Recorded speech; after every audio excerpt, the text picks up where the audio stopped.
to Naples? Well,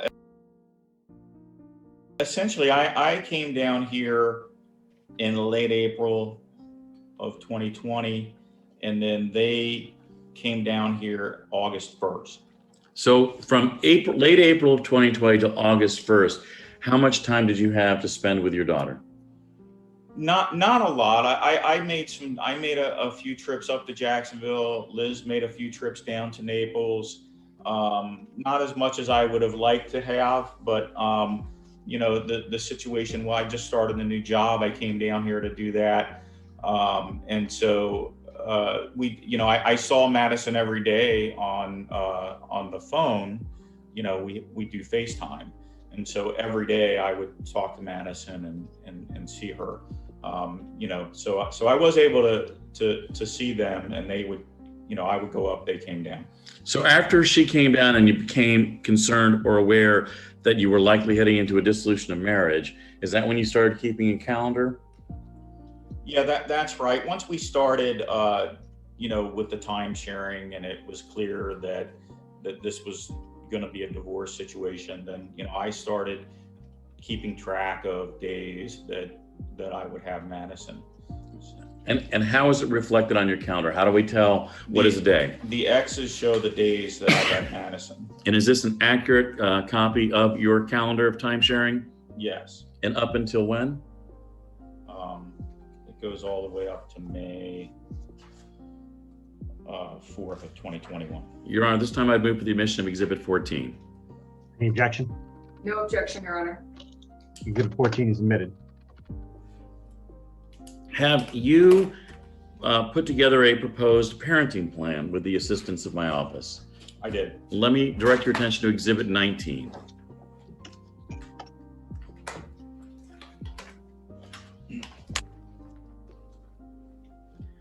Okay. Can you tell the court what Exhibit 19 is? This appears to be our parenting plan. But let me check. I believe this is the parenting plan that we have recommended. And what do you believe from a time-sharing perspective is in the best interest of your daughter as we move forward? I believe it's in Madison's best interest to share equal time with both her mother and her father. And does this proposed parenting plan structure the time-sharing in that regard? It does. And is it also addressed a shared parenting approach? It does. And is this a true and accurate copy of your proposed parenting plan? It is. Your Honor, this time I'd move for the admission of Exhibit 19. Any objection? No objection, Your Honor. Exhibit 19 is admitted. How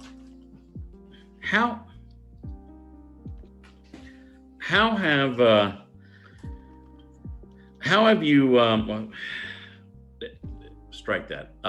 Have you developed a support system to assist you with Madison and in those times where you may have conflicts? I have. And have you also done that for other reasons for Madison's benefit? I have. What were the other reasons? Well, I just think it's good for Madison to get out, to experience other people, to spend time playing with other children, I just think that it's in her best interest to have those social attachments and experiences, as opposed to being at home and playing at home or just swimming in your own pool at home. What have you done to achieve that goal? Well, I did reach out once this separation occurred, and I was having time with Madison every other weekend and during the week.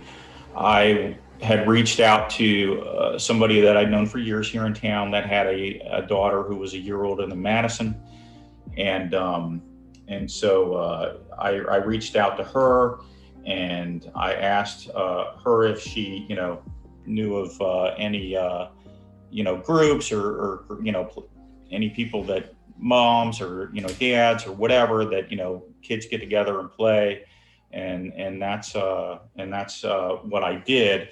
And she had a group of moms who get together pretty regularly and have their kids play together. So I joined with them. They kind of welcomed us, and now I try to take Madison is every weekend. I try to take her if I can with that group, and if that group's not doing something, then I'll just take Madison out. I will go somewhere in the park or whatever. So when did you start? When did you join this mom's play group?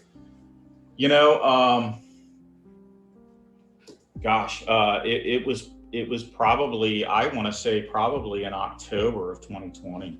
And how? I mean, have you gotten over the awkwardness of how many other dads are involved in the mom's play group? There's really, primarily it's just the moms with their kids. Now there's been birthday parties and stuff where some of the dads were there, but 9 out of 10 times it's a few moms and me, and that's And how has that worked out for you? well, that's fine. Now, with beyond this mom's group, do you have family members that you have involved in providing support for you and Madison through all this? I do. My parents live here in Naples. How available are your parents? Well, they're both retired, so they're available as needed. What did your dad used to do? Well, my dad was a police officer, and he had to unfortunately take a medical disability. And then he went to, when we moved to Naples, he became a financial advisor down here. So he did that for a number of years. And what was your mom's career before she retired? My mother was a housewife. Although my parents owned, while my dad was a police officer, my parents owned a number of businesses up in Ohio that they had that my mother would work in. So. And how frequently do you and Madison see your parents? Well, we see them frequently. At least now, a minimum, we're seeing them once a week. They were staying at my house for a bit once they moved down here. So they were there at the house for a while. And so we saw them every day. So where were they living before they came back to Naples? Up in the Jacksonville area. And do you know why they were in Jacksonville? They moved there to be closer to Madison and Liz and I. So when you all were living in Jacksonville, how frequently would you as a family see your parents? Usually probably on average once a week. Okay. And why did your parents move from Jacksonville to Naples, as far as you know? They only moved down here because Liz and I and Madison had planned to move down here. Once we told them that, they said, well, we're gonna go ahead and move down there too, because we want to be close to you guys. How would you describe the relationship Madison has with your parents? She loves my parents. It's great. It's a close, loving relationship. What type of activities does she do with your parents? My mom will play with her physically more than my dad. But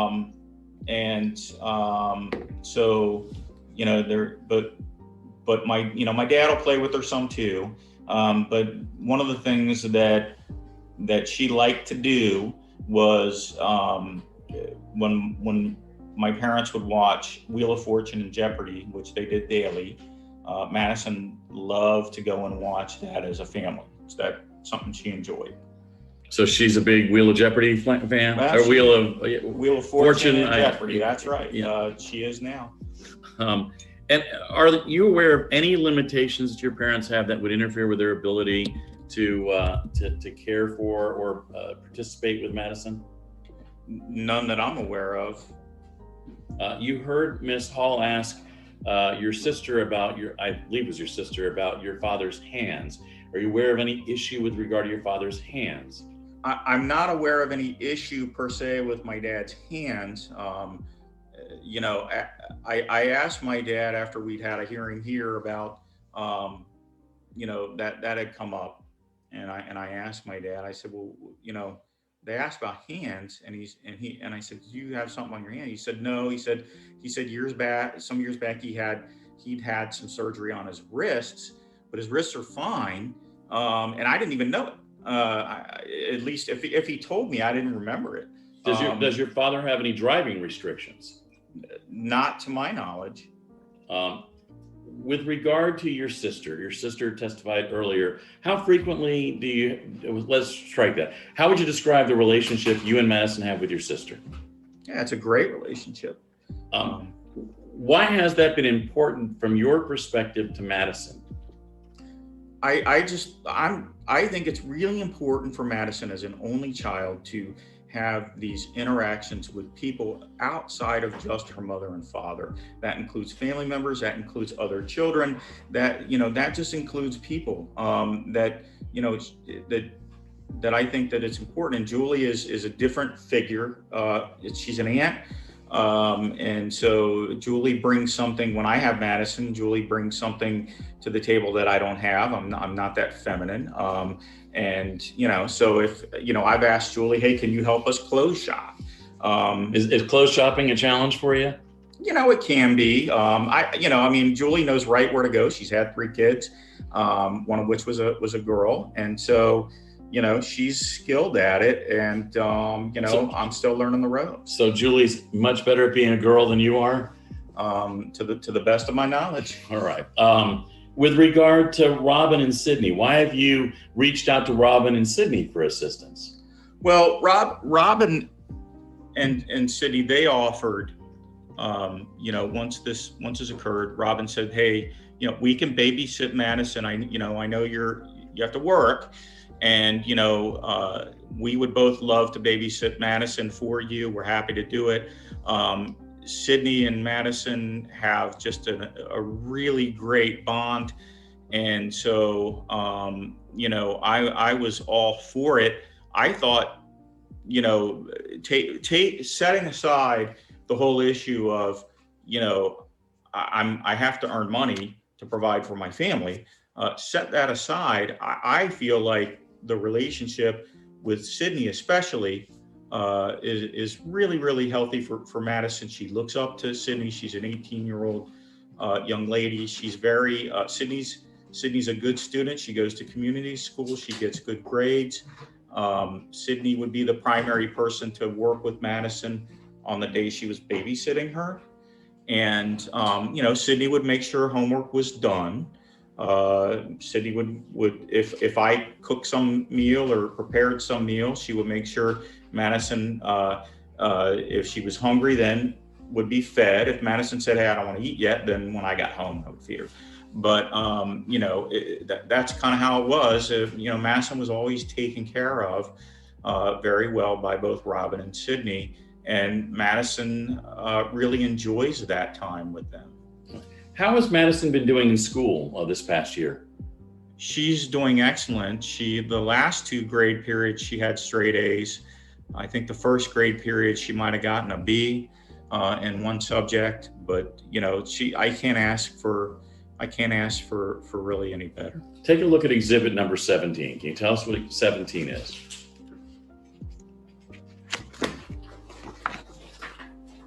Yes, that's her grade card. Those are her report cards That's right. for the past year? Yes. Are these true and accurate copies of her report cards? Yes. Your Honor, this time I've moved for the admission of exhibit 17. Any objection to Exhibit 17 being admitted? No objection. Exhibit 17 is admitted. You talked about meals briefly. Explain to the court how you have stepped up with regard to meals and feeding Madison. Well, obviously, when my wife and I were together, then, Liz primarily cooked, although, there were a number of grill nights, and there were certain things I would make, like homemade pizza. That was the running joke, Daddy makes the best pizza. So, but I have, obviously had to learn how to make more things so I can, feed Madison other foods, other than just the typical kid fare, hot dogs, grilled cheese, etc. I'll make that stuff on occasion for her, but I try to, as much as I can, provide, some kind of meal that's, more traditional, for Madison. And so how do you handle lunches, for instance? Well, I make Madison's lunch every night before once she goes to bed, I put Madison down to bed at 8 o'clock.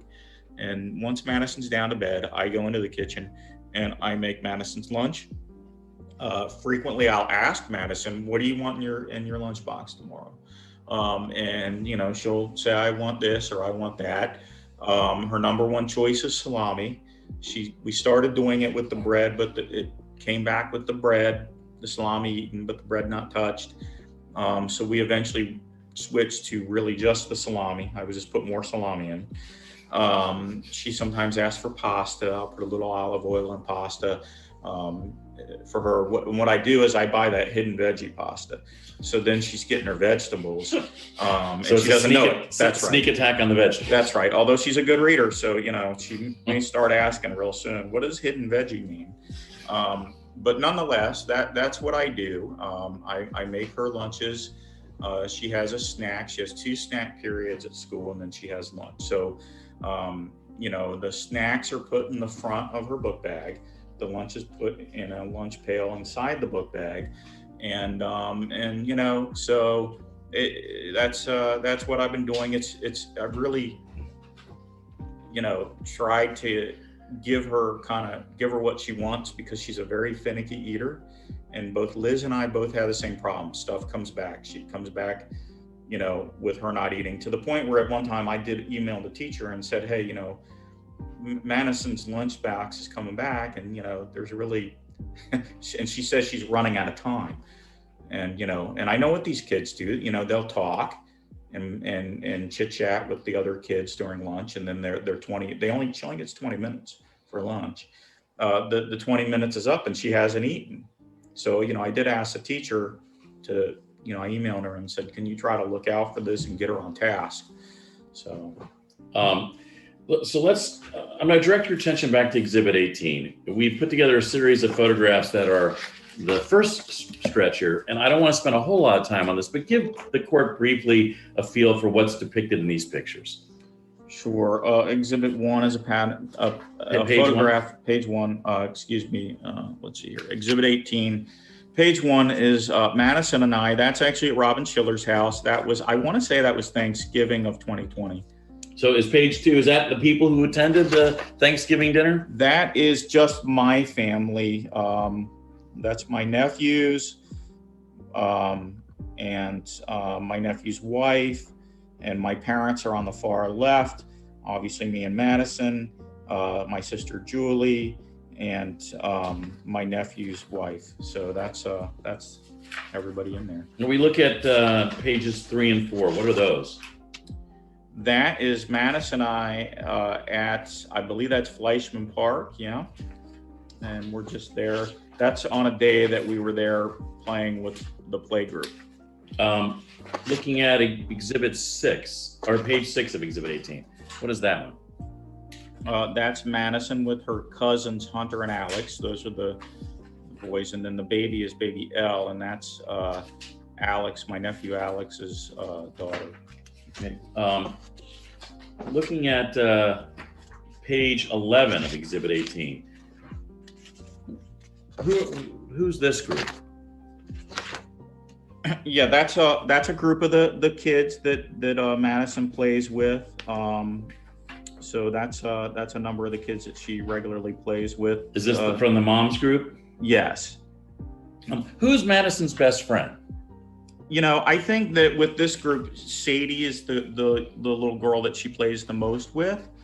And so that's, if I had to say, any of the kids in the group, that's the one, that's the girl that she plays the most with. Go to 12, page 12, the pumpkin patch. Who are the kids here? Yes, that's Sadie's in the pink shirt.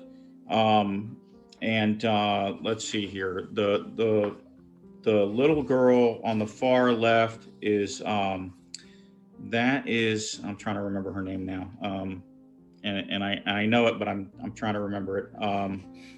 It's okay. That's all right. I do. So you got a whole series here. Are these just Madison with various friends and at various activities? Yeah, these are the kids that are involved in this group of kids that I, bring Madison to meet up with, to play with. And so these are just photos of different times. One's of her, we went to the Collier County Fair. And so that's kids from the group in Madison playing at the fair. There's another one, we went to the bird rookery sanctuary and walked that. So there's a photo from there. So that's what the photographs are. With regard to shared parenting and coordination with your wife in the past year since this divorce has started, have you had difficulties with her as far as trying to work through time sharing? Yeah, there's been a number of difficulties with the time sharing. Let me direct your attention to composite exhibit 15. Can you tell the court what exhibit 15 is? Exhibit 15 is a number of emails between Liz and I since the time that we split. And are these true and accurate copies of the emails between you and Elizabeth? They are. Your Honor, this time I'd move for the admission of exhibit 15. Any objections? No objection. Exhibit 15 is admitted. Thank you, Your Honor.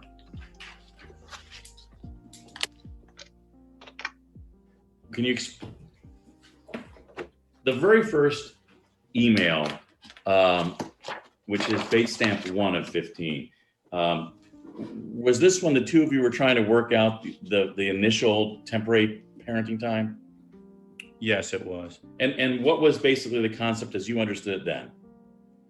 Well, at that time, we were living in separate locations. Liz was at the condo in her down on Marco, and I was staying at my sister's house. And so I sent Liz this email to work out a schedule to split time between Liz and I for Madison. So that was, I proposed that we alternate weeks beginning on Friday after school, and then, except every Monday and Tuesday, she'll stay with the off-week parent. That way she doesn't go more than 3 days. Did she object at that point? No, she did not. Did there come a point where she started through emails basically micromanaging you? Yes. And let's take a look at a few of these. I don't want to read every one of these, but let's do this as quickly and efficiently as possible. Show the court some examples of what you've gone through in the past year in being micromanaged by your wife. Objection, Your Honor. I haven't objected. I've let a lot of leading questions go, but Mr. Lombardo is adding adjectives and asking leading questions. I just ask going forward so I don't have to keep interrupting. Okay, if you find a leading question, you have to object to it. I'm not going to do a standing, but it was a little leading. Mr. Lombardo tried to form the questions appropriately. I'm not aware that adjectives are not permissible in questions. They may be permissible. All right, thank you. Again, in the interest of the court's time, let's identify some circumstances where you've had issues with regard to being micromanaged. Sure. And let me let's see here. So there's one that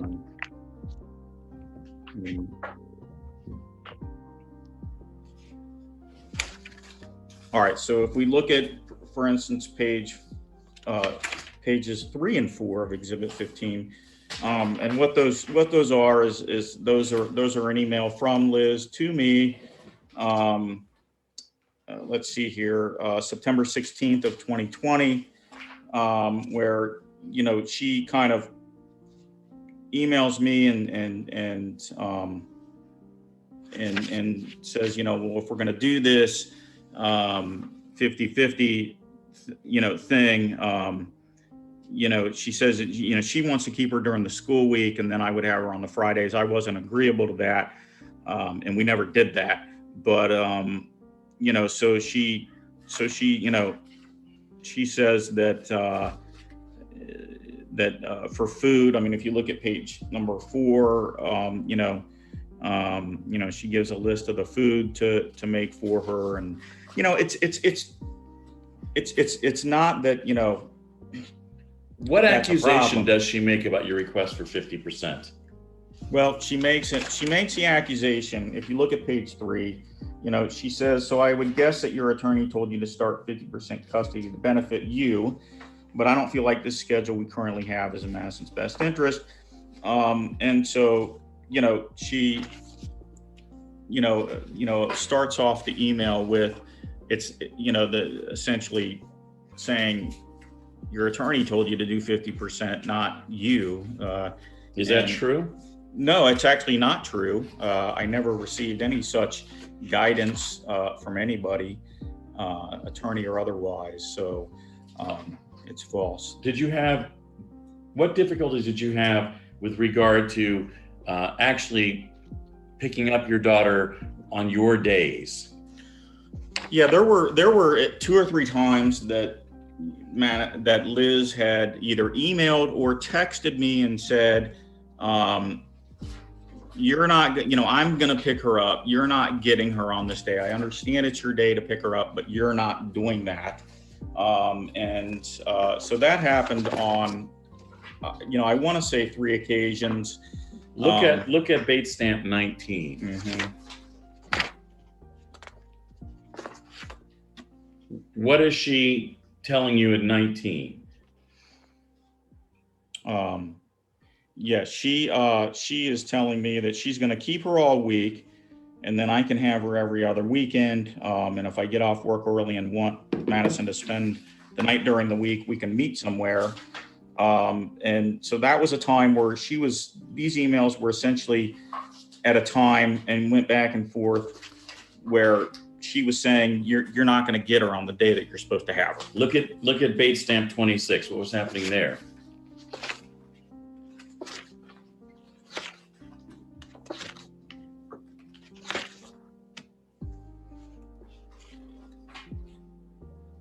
All right, so this is November 12th of 2020. Again, Liz is insisting that she's going to pick her up every day after school from that point on. So, because she didn't want Madison being with any babysitter. And so, that was another one of those email exchanges. Because of her complaints about babysitters and those kinds of things, other people picking her up at school, what did you wind up doing? Okay, so at first I had it set up where Robin and Sydney would pick Madison up from school, and then I would, leave work at, right around 5:30 to then come home and take over. And because of, Liz's interference and objection to that, I stopped having Robin and Sydney watch Madison. So, we severed that babysitting relationship, and I just started picking Madison up from school. And I was doing that for a while, and, on the days I had her. And then once my parents came down here, they moved down, they stayed at my house while we were waiting to get, while my parents were waiting to buy and close on a house. So when they were there, I would pick Madison up from school, and then I would take Madison to my house. My parents were there, and they would babysit Madison. And again, I would probably leave work at about 5:30 to come home and have dinner with everybody. And that was that routine. And then Liz objected to that and said, not only can non-family members such as Robin and Sydney watch Madison, but you also cannot have your parents watching Madison for those few hours between when Madison gets off school and work. So I then started picking Madison up and staying at the house with Madison and my parents. And now my parents have recently moved out because they bought a house. But that's the situation. That's what I've had to deal with. It's been great. Look at page 28 of exhibit number 15. What is your wife telling you here? Yeah, well, this is a the November 17th, 2020. If you see on page 28, this is an email. It's part actually of an email chain that involved my having Madison, and so she's saying, oh, she says Madison cheered when you told her you would be picking her up. She cheered because she loves when you pick her up. All she wants is her parents. But she says, are you changing your jobs? She wants me to share with her, what's going on with that. Did you share with her the information about the job change? Yeah, she knew that I changed jobs. She knew that I had started working here, that I didn't hide anything, no reason to. Go to Bait Stamp 41. Is this another incident of her deciding that she was going to change the schedule? Yeah, that's from December 28th of 2020. So what's the subject of this email that she sent you? Keeping Madison for the week. And what is she telling you here? She's telling me that she's going to keep her for the rest of the week, despite the fact that it was my time to have her.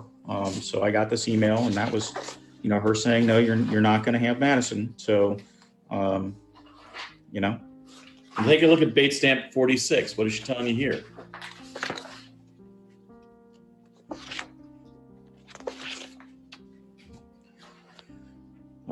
She wants to make a list of what Madison's eating. So she's asking you to keep lists of what your daughter is eating and exchange it with her? Yes, and she sent a spreadsheet to do it. And actually, at first I started doing it, and but then I would look at the spreadsheet and it was kind of the same thing over and over again. I just didn't think there was really much value in having a spreadsheet. I was willing to do it and try it and see, what the situation was. But, after doing it for a little bit, I didn't think it added anything to the situation. Turn to Bait Stamp 47.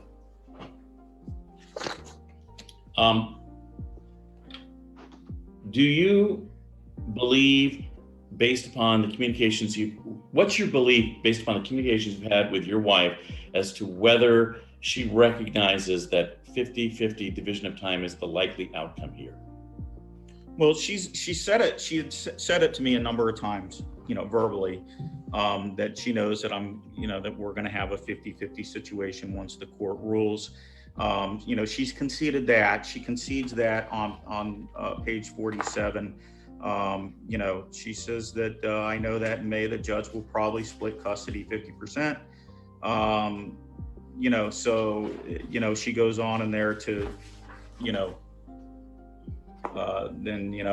accuse me of suffering from anxiety and depression, which I've never been suffering from or diagnosed with. But does she continue to make these comments even in as late as March of this year? Look at Bait Stamp 54.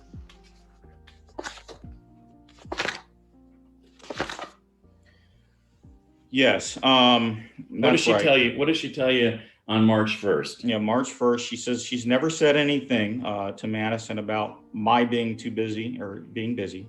And that's in response to my email where, I tell her to please stop telling Madison that I am too busy to pick her up from school. And I tell Liz, Madison's told me more than once that you've been telling her this, and it's not right. And Liz responds, I've never said anything to Madison about you being busy, which of course we have a text message from Liz that is in the exhibits here. All right, take a look at Exhibit 16. What are the composite Exhibit 16s? Composite Exhibit 16 is text messages between Liz and I. Are these true and accurate copies of the text messages between the two of you? They are. In this format, who's in the blue, who's in the gray? Mr. Lombardo? Yes. Pause for a moment. All right.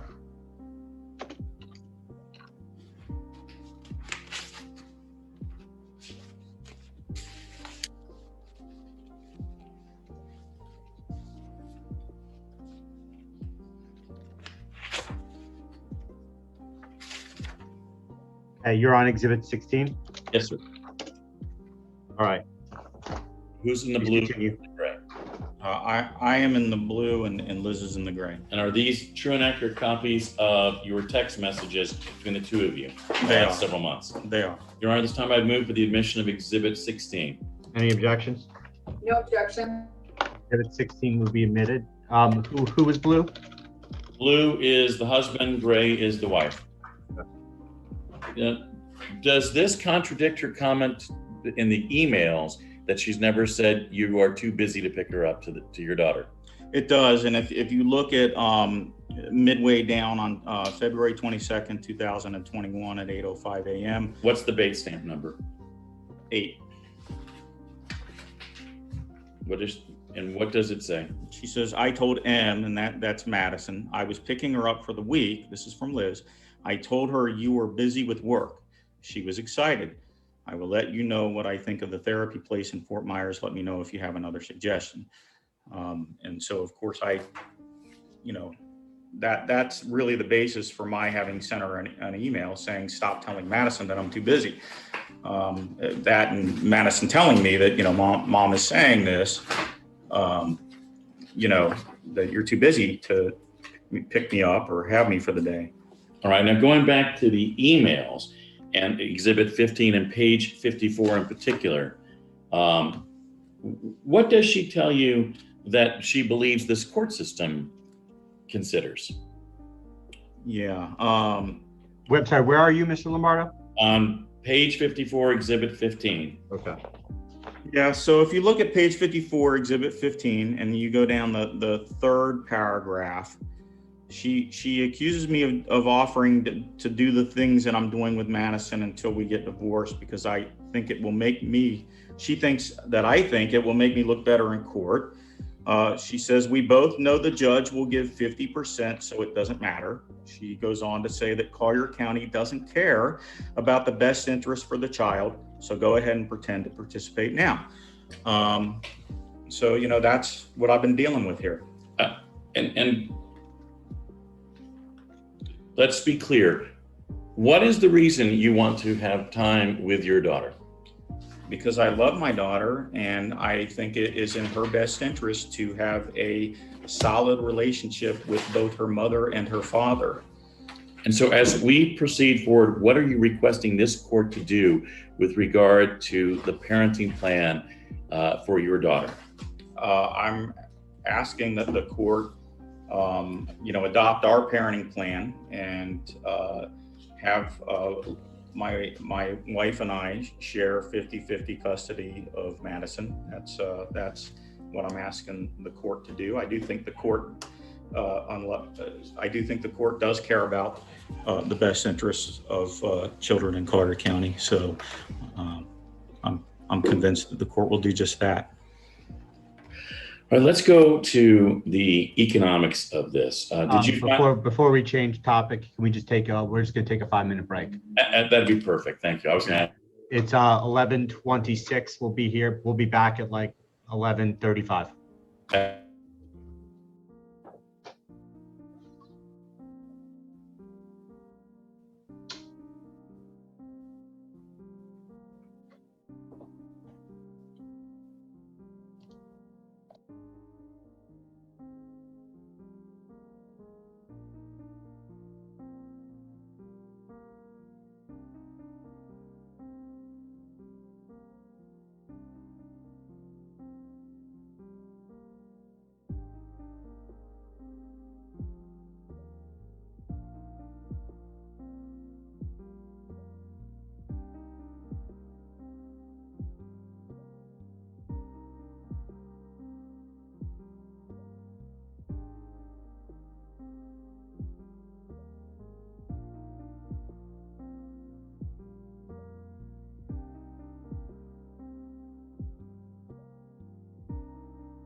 Okay. Whenever everybody's back, we are able to proceed. Thank you, Your Honor. I know I was 11:35. I know I was pivoting, but I want to go back on one issue. Did you have circumstances where you literally, there were difficulties in exchanges at the school? We did, yes. Take a look at Exhibit 15, the emails, page 47. Can you tell briefly what the court, what this is about at this juncture? Yes, it was Sunday night, February 21st, 2021 at 10 o'clock p.m. Liz had sent me an email essentially saying that, you know, because she had Madison that day, Sunday, and she would be taking Madison to school in the morning, and I was on the schedule to pick Madison up that afternoon. And I received this email where Liz says, no, you're not going to get Madison today. You're not getting her all week. I'm going to pick her up today, and then I'm going to keep her for the entirety of the week. And of course, I objected to that. And what happened the following day at the school pickup? Right. And so I, you know, there were some text messages back and forth, but nonetheless, I had told Liz, hey, I saw your email, not happening. I'm picking Madison up. It's my day. And Liz said, no, you're not. And so I went to the school, and it's a car line. And unfortunately, you know, in this emergent circumstances, I cut the car line. You know, in order to get in the very front, I cut the car line. And, you know, at the time I was driving a loaner vehicle because my car was in the shop. So Liz didn't, I think at first, see that it was my car, because it was a different car. And lo and behold, Liz is in the car line right behind me. Well, let's take a look at the text messages on Exhibit 16, page 9. Is this the exchange on that day? It is the exchange, 221 at 3 o'clock. And what happens that day? Well, then I'm there. I'm in the loaner car from the dealership, and I pull up. You know, because I was first in line, they call Madison to the Cohens number. So I pull up. Liz pulls up behind me, and Madison, you know, I'm waving at her, so she comes to my car. And but she sees, you know, her mom behind her and her, you know, her car. So she's a little confused. She gets in the car. She says, Mom's behind us. And I said, yeah, she is. But, you know, today's my day and I'm picking you up. So, you know, so I started getting these text messages from Liz. She says, I'm behind you. And then she says, well, you got off work at 1 p.m. to pick your daughter up, to give her a babysitter. Wow. Or are you taking off work? How long do you plan on keeping that job? I will be in the car line tomorrow. She goes on to pick up the phone because she starts calling. She probably called me 3 or 4 times while Madison was in my car, but I have my phone set up on Bluetooth for speaker. So, you know, not in a million years was I going to pick up that call for my daughter to hear whatever was going to come up then. So then, you know, Liz, you know, I did eventually talk to Liz. She demanded to come by my house to talk to Madison. So I said, fine, you know, come by. I don't know why you're doing this, but come by. And she came by and saw Madison for a couple minutes and left. So has either your wife or her family done anything to try to jeopardize your employment since all this happened? Yes, you know, two things. One, I think that in big part, you know, the objections to the babysitters, to my parents watching her, you know, the comments and some of the text messages, you know, lead you to believe that, from my perspective, that, you know, Liz's objections and obstructions to my having Madison, in large part, were based on trying to make it difficult for me to, you know, keep a job, earn a living, and whatnot. And, you know, it really, to me, seems apparent that was at least part of the strategy. And so that coupled with, you know, I started getting letters from her father, and then he sent one to my employer here, accusing me of stealing money from him, essentially saying that I should be fired.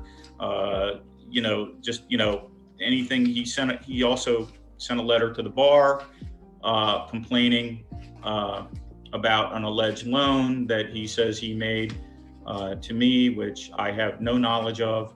And then he had also sent that letter defaming me up to my former employer at Morgan & Morgan in Fort Myers. So they also received a letter accusing me of a number of things, including criminal activity. Take a look at Exhibit 29. What is Exhibit 29?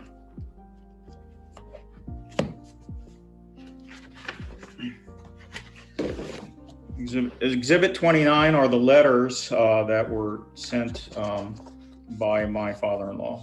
And are these to your various employers in the Florida bar and your responses?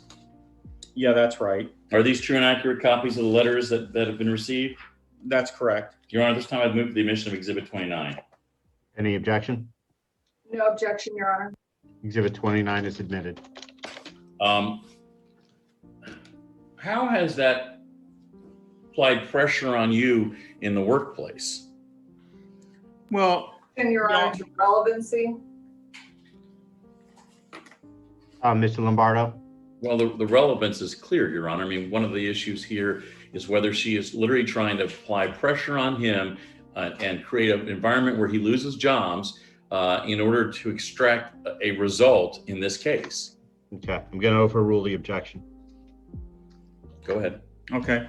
So, you know, if you're looking at the this exhibit 29, there's just a number of letters in here. The first one was to Mr. Lombardo here. You know, that he, he complains about the letter that I sent in return to him. To his letters, he, disparages me. Well, and the letters speak for themselves. What I want to know is, from your perspective, what kind of pressure does that apply to you on you as far as your employment is concerned? Yeah, well, I mean, you know, obviously it's an attempt for him to try to get me to lose my employment.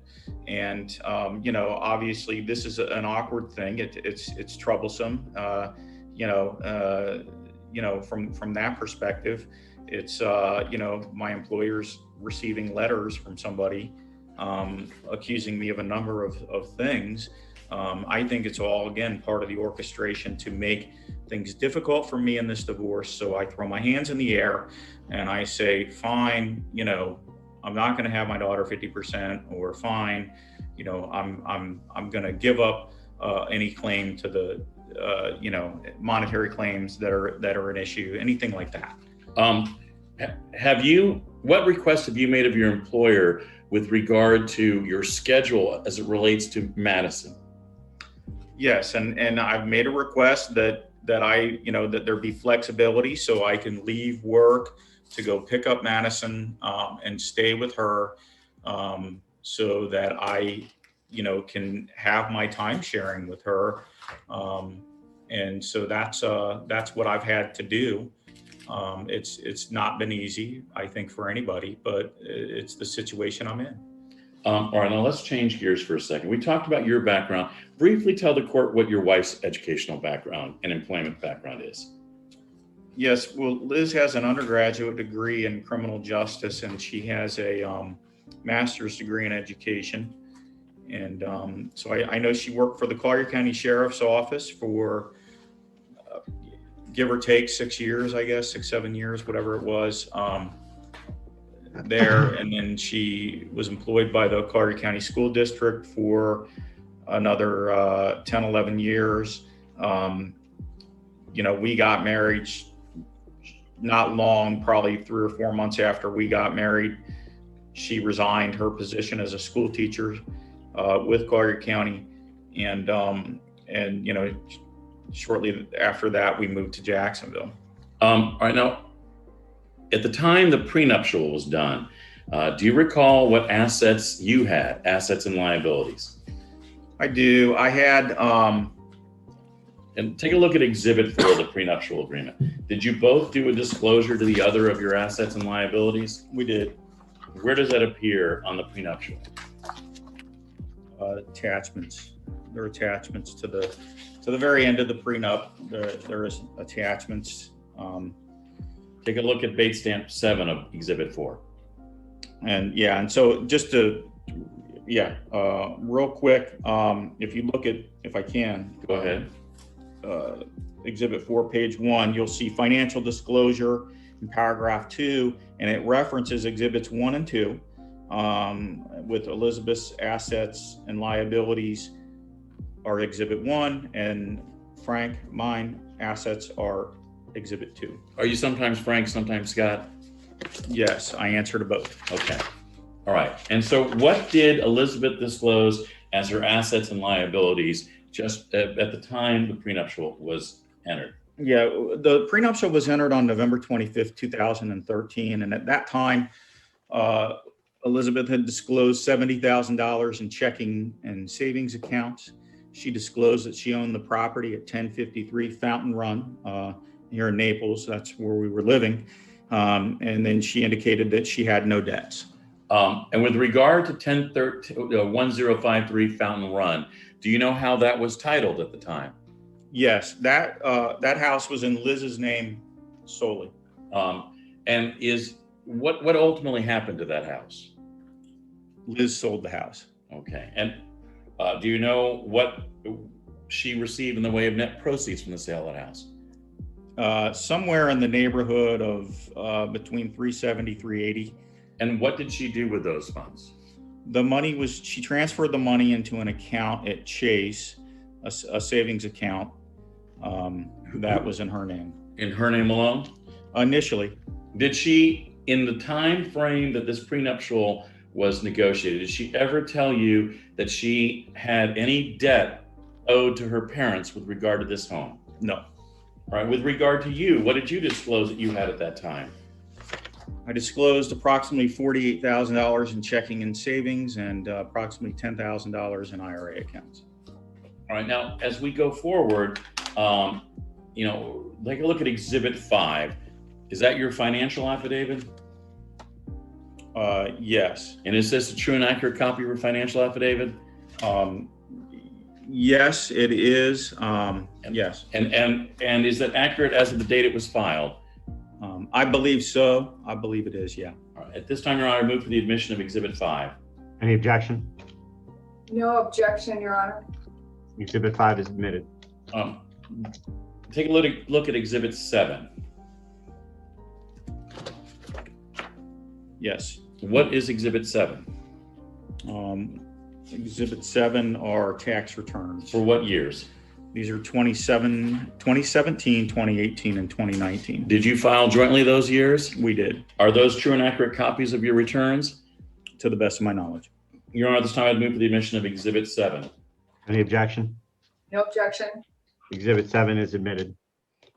In your tax returns, did you report any income that was derived from your wife or earned by your wife or received by your wife? Yes. What income was received by your wife on these returns as far as you know? She received income from 2 rental properties in that year. And how were those rental properties titled as far as you're aware now? Well, one of the rental properties was sold, and the other rental property is titled in her trust name. What's the name of her trust? The Elizabeth Kirshner Revocable Trust, I believe. And what was the first property that was referenced? The first property is 5,000 Marco Way, Naples, Florida. I think it's Royal Marco Way, but that's the first property. Is it 5,000 or is it 3,000? No, it's 5,000. Okay. And do you know who the tenants were of that residence? My wife's parents. Do you know what the status is today of that trust and that property? Well, to the best of my knowledge, her parents still live there, to the best of my knowledge. And is that property still owned by the trust? To the best of my knowledge, it is. Right, take a look at exhibit number 32. What is exhibit 32?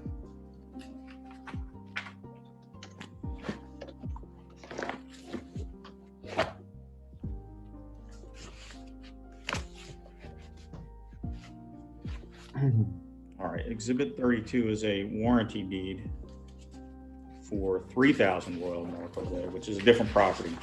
All right. Let me withdraw that then. We'll move on. With regard to the other property it was in the trust at the time the returns were filed, where was that property?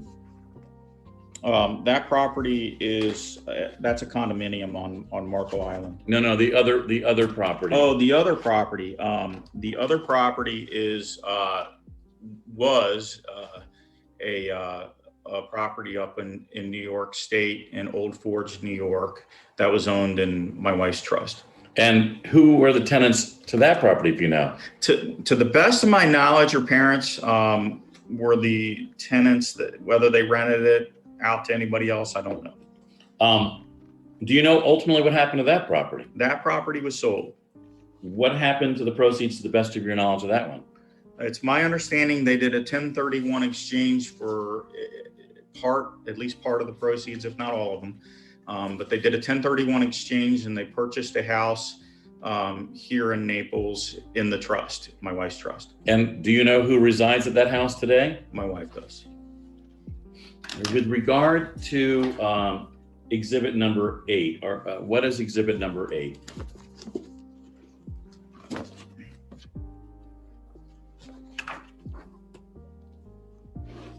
Exhibit number 8 is this is a pay statement. Are these your copies of your pay stubs? Yes, these are my pay stubs. Are they true and accurate copies of your pay stubs? Yes. Your Honor, at this time I move for the admission of exhibit 8. Any objection? No objection. Exhibit 8 is submitted. Thank you. With regard to exhibit 9A and B, what are these? These are bank statements from Chase Bank. Are these your banks? Yeah, that's correct. This one here is from my account. The beginning one is from my account and my name. And are all of them from your account and your name? Yeah, there's just one statement here, I think. And during the course of your marriage, did you two maintain separate bank accounts? No, we did not. How long have you had separate bank accounts? Just after we split up, at some point in time, because the account we had a single joint checking account during the marriage, and so we had that right when we got married. Okay. We established this account, Chase account, joint name. Once we split up, we split that account 50-50. Okay. The checking account, and kind of close that out.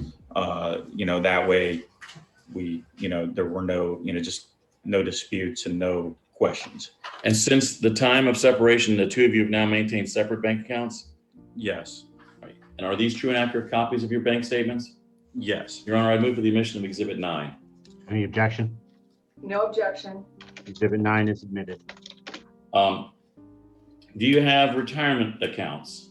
I do. I have a 401k plan with my former employer, and then I have a regular IRA and a Roth IRA. How long have you had the IRAs? The regular IRA I established, I remember, in 2005, and then the Roth, I'm not exactly sure, but probably somewhere around 2010. And take a look at exhibit 11, subsections A, B, and C. Are these true and accurate copies of the statements for those various retirement accounts? Yes. At this time, Your Honor, I move for the admission of exhibit 11. Any objection? No objection. Exhibit 11 is admitted.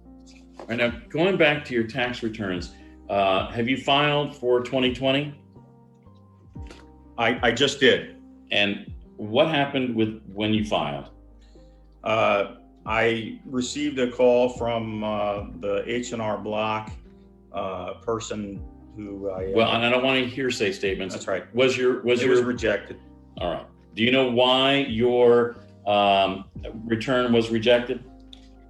Because Liz had claimed Madison as her dependent and had a household on her return. So are you going to have to file an amended return now? I am. Do you know how much that's going to cost you? Well, I'm as far as the additional tax bill, or just the cost of having it amended? The additional tax bill. Probably in the neighborhood of $4,000. And then there's an additional cost for having to amend the return? I believe there will be. Why did you believe you should have received the deduction for your daughter for 2020? Well, because if you look at my wife's financial affidavit, she's represented to everybody that she has no income. So if you have no income, why are you filing a tax return? I guess is the first question. And, the second question is, why would you do that if you know that I'm the primary person that's earning money that's going to pay the child support? Then why on earth would you do that? I don't understand it. Let me ask you this. What are you requesting the court to do with regard to the child deduction in the future? Well, I'm going to request that the court allot that to myself because I'm the one that is going to be having the child support burden in this case. And with regard to 2020, what are you requesting the court to do with regard to that return and her election to take your daughter as a deduction? I'd ask that the court order my wife to amend her tax return and to not file as herself as head of household, and to remove my daughter, claiming for my daughter as her dependent, and allow me to do that for financial reasons, obviously. With regard to other financial issues in this case, what other assets exist that you believe are marital and subject to distribution in accordance with the prenuptial agreement? There's a car. What's the car and who's? It's a 2016 Acura. I think it's an RDX. All right, take a look at Exhibit 26. What is Exhibit 26?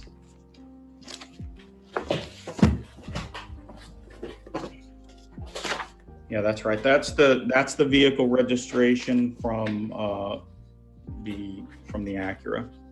And is this a true and accurate copy of the vehicle registration? Yes. And how was the car titled as far as you knew? As far as I knew, it was in both my name and Elizabeth's name. At this time, I move for the admission of Exhibit 26. Any objection? No objection. Exhibit 26 is admitted. Do you know whether the car is still titled in joint names? The car is not titled in joint name. Do you know when that changed? April 6th of 2021. How did the title change? It's now just titled in my wife's name. Did you participate in that decision? I did not. Were you aware of that change? I was not. Did you do research into what the value of that vehicle is? I did. And let's take a look at Exhibit 27. What is 27? This is the Kelly Blue Book printout. And what do you believe, based upon your research, that vehicle is worth? $20,045. Is there any debt on that vehicle? Not to my knowledge. Your Honor, this time, by the way, is this a true and accurate copy of the Kelly Blue Book on the car? Yes. Your Honor, this time I move for the admission of Exhibit 27. Any objection, Exhibit 27? No objection. Exhibit 27 is admitted. Do you have a vehicle? I do. What is your vehicle? I have a 2016 Ford Explorer. How is that titled? In just my name. And has it always been in just your name? Yes. Take a look at Exhibit 28. What is 28? That's the title for my vehicle. Is it a true and accurate copy of the registration? Yes, it is. This time, Your Honor, move for the admission of Exhibit 28. Any objection? No objection. Exhibit 28 is admitted.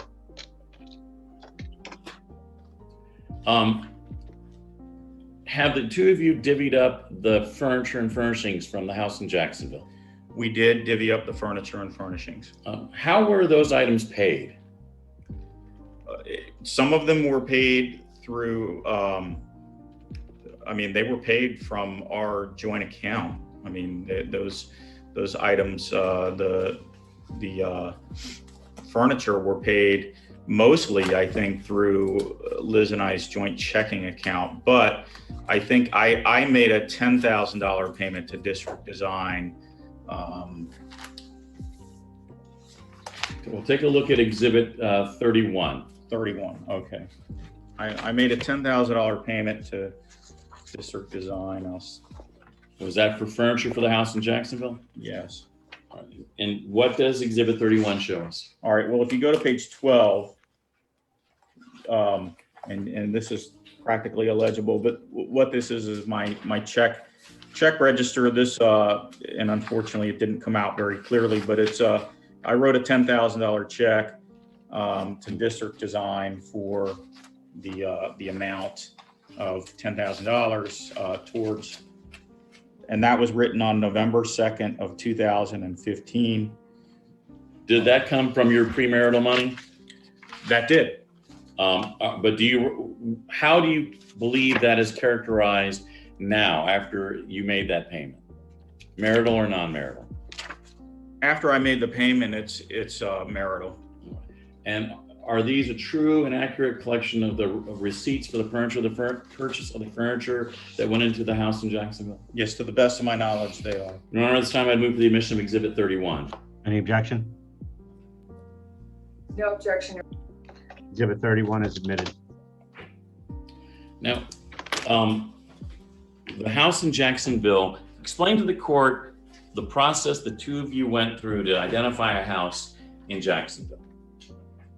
Well, we were renting a house in Jacksonville, and How long did you rent? a little over a year. And at the end, how did you decide on a house to buy? I let my wife really take the lead on that, as far as looking, because one, she had more time to look, and two, between the two of us, it's just, she's more, picky and knows what she wants and whatnot on a house. So I let her kind of take the lead on that. When did you finally come down to a choice of a couple of houses? We did. What was the difference between the two of you as far as the choices go? Well, as far as price points, I was hoping to stay in a price point that was around 400,000. Why was that important to you? Well, I wanted to keep, our monthly payment lower. I wanted to keep our tax bill lower. Typically the less expensive house is smaller, so it's less to heat it, it's less to cool it, less to maintain and upkeep it.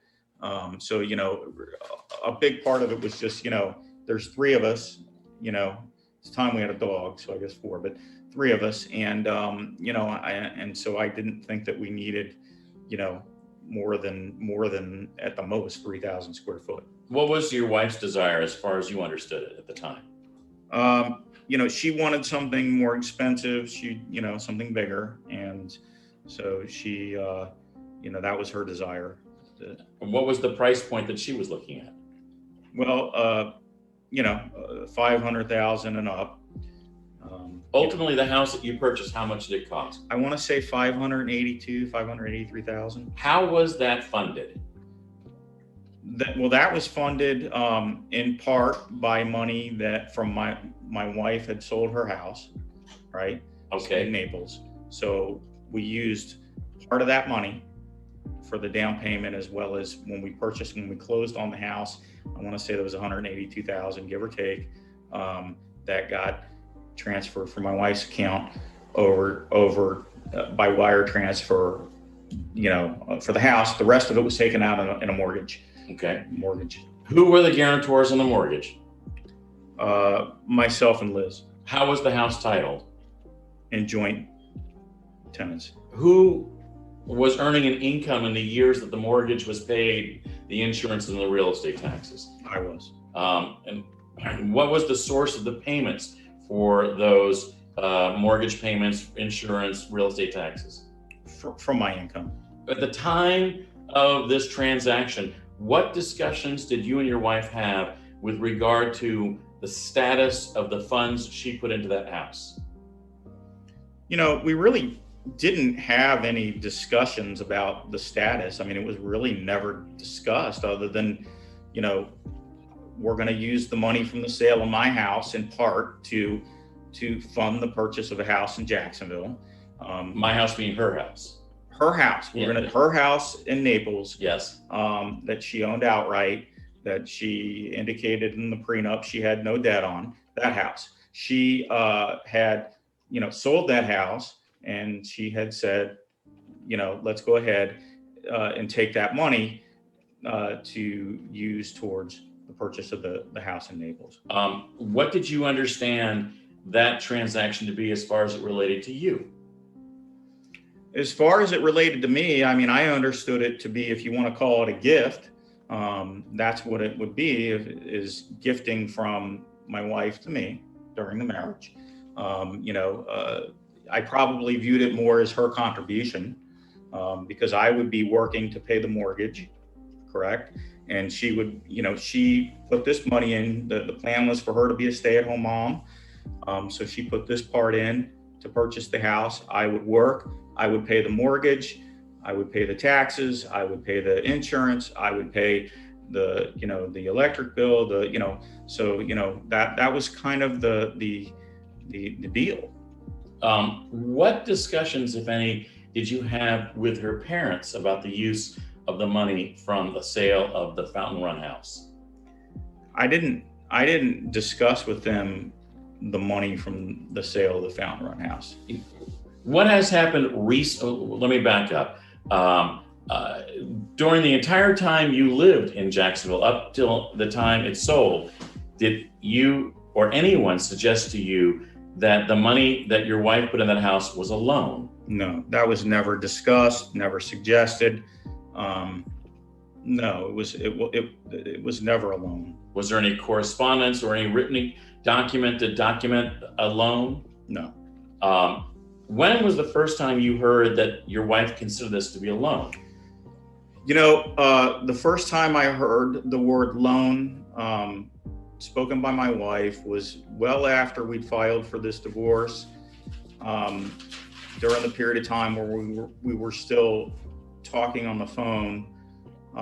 We really after a while, I started limiting my communications via text and email. But at the time, first couple months of the separation, so first 2 or 3 months, it was, we would have phone conversations. And at one point in time, she said, well, that was a loan from my parents. And I said, this is the first time I've ever heard that was a loan from your parents.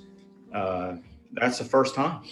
At the time of the sale, what was the demand of your wife with regard to what would happen to the net proceeds from the sale of the house in Jacksonville?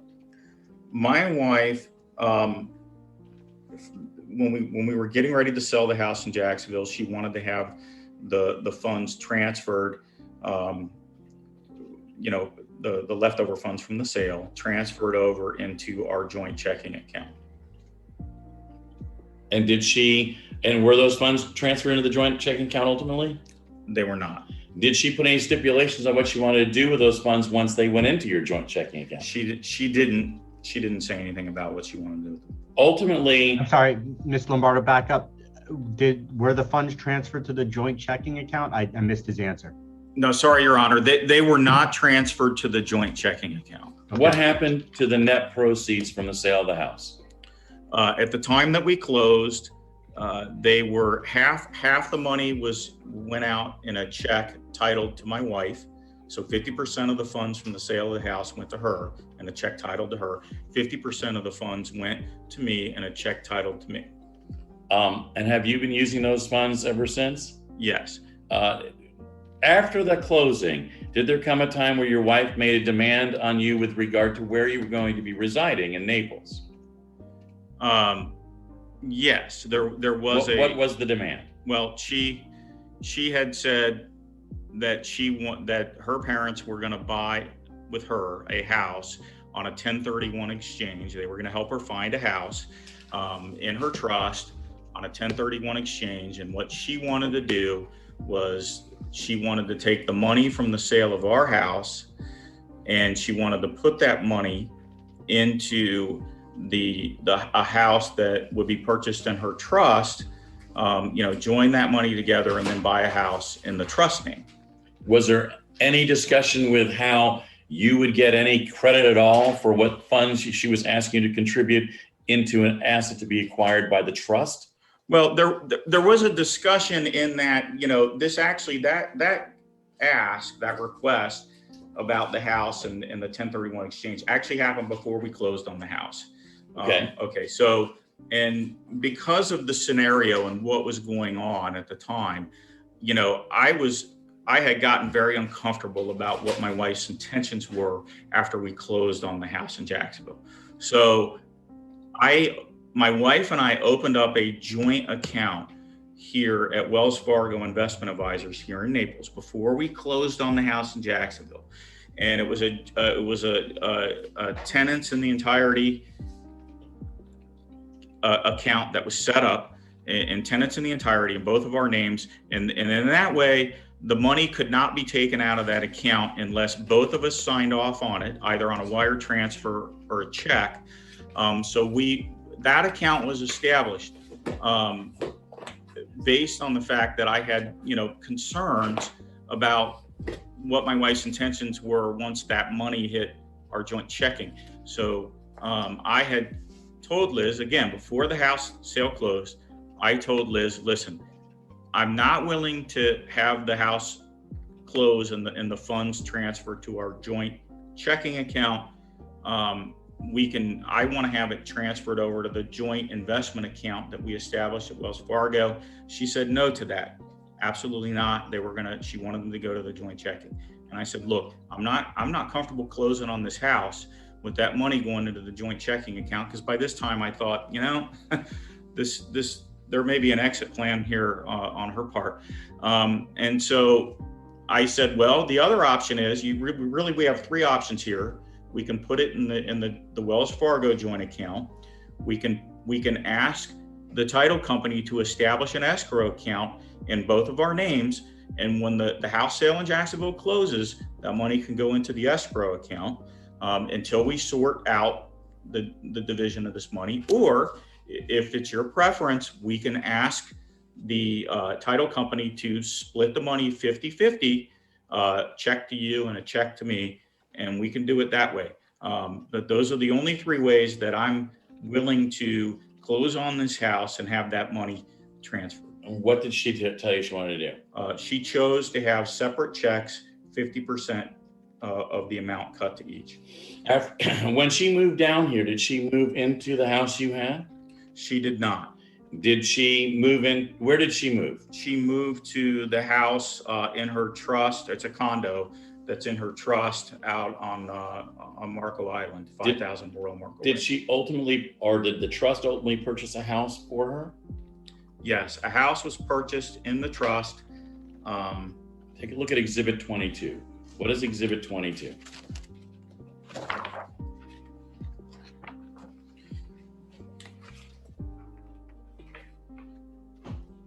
Yeah, this appears to be the warranty deed for, let's see here, the house that was purchased in the trust recently.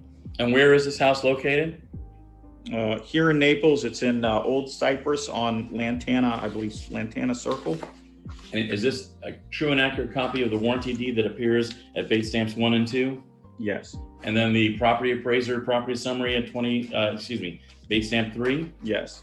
And then the images that appear from base stamps 4 through 28, what do these depict?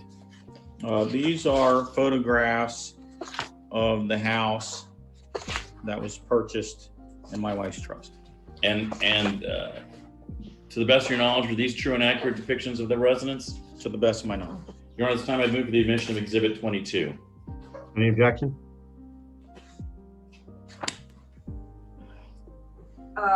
No objection, Your Honor. Exhibit 22 is admitted. Were you ever given the opportunity to move into that residence? No, I was not given the opportunity to move into that residence. As we sit here today, how do you consider the funds that were derived from your the sale of the house in Jacksonville?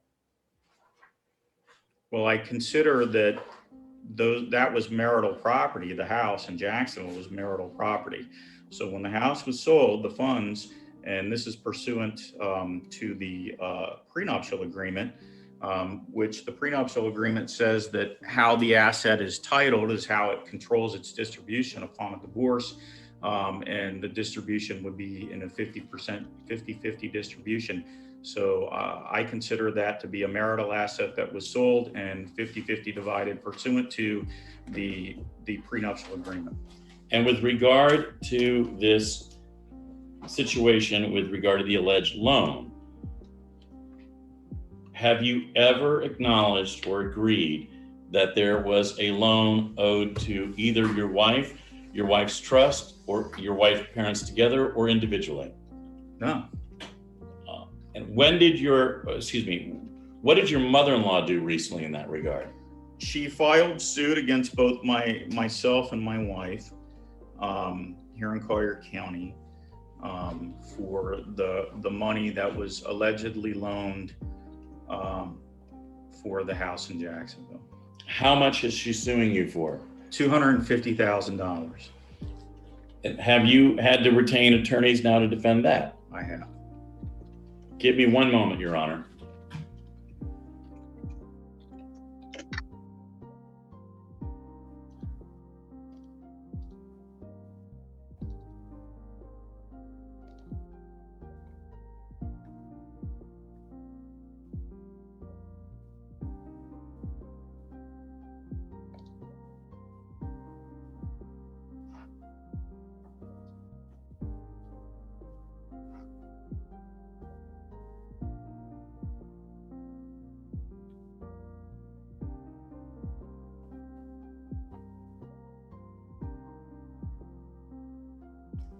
Your wife raised an issue with regard to guns. How many guns, and if I can see the wife's exhibits real quick.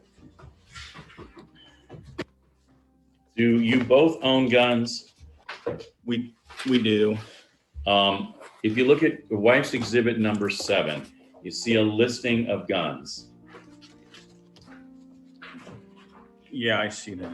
Do you see the guns that are listed under your wife's name? Yes. Are any of those 4 guns that were hers prior to the marriage?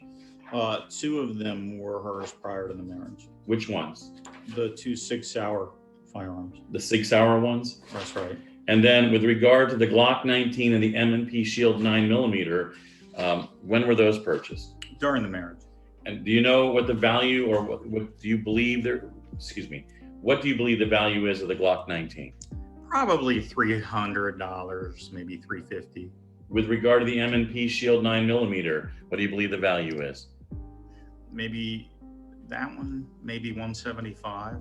All right. With regard to the guns listed under your name, which I note are 1, 2, 3, 4, 5, 6, are any of those guns that you owned prior to the marriage? Yes. Which ones? All right, so there's a Taurus 38 Special that I owned prior to the marriage. The Python 357 prior to the marriage. The M&P Smith & Wesson, I purchased that while we were together. The Glock 40 was mine before the marriage. Smith & Wesson 38 Airweight was mine before the marriage, and the 22 Magnum was mine before the marriage. And then when you go down to the long wait, before we go there, with regard to the M&P Smith & Wesson, what do you think the fair market value is of that today? Probably 200, maybe 250 somewhere. It's hard to tell, but probably that. All right, now we have this comment, long guns. You see that, the 6 guns, or whatever it is, I think it's actually 7 guns. Are any of those guns your wife's long guns? No. Are any of these guns or long guns weapons that you own prior to the marriage? Everything on there I owned prior to the marriage. Although I will say that, there's probably an accuracy issue on the 2 old collectors and the Remington, the Winchester. But I would say that the only one on there that is new is I have a Savage rifle. That's a scoped rifle. I bought that while we were together, and I probably paid $400 for it. And what do you think it's worth today? Used, probably $275. You made a comment about inaccuracy. What's the inaccuracy? Well, she's got 2 old collector's rifles and a Winchester rifle. You know, there's 2 older rifles that are in my safe, and really those are my dad's. I keep them in my safe. You know, I've held on to them for years, but those have always been my dad. We've always considered those my dad's guns. They were his. So with regard to the distribution of these various assets, do you believe that if your wife kept what she has and you kept what you have, it would be virtually an even division? It's a wash. One more second, Your Honor.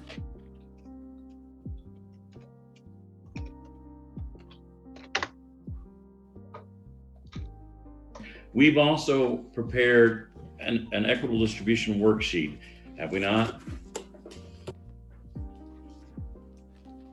Which appears as Exhibit 13.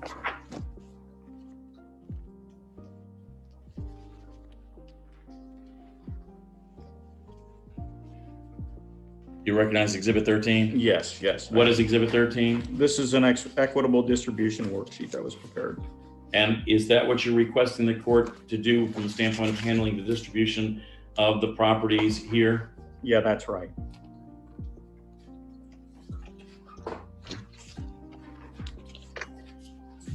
And from your perspective, does that wind up in an equalizer being owed from your wife to you? Look at page 8 of Exhibit 13. Sure. Let me look at this.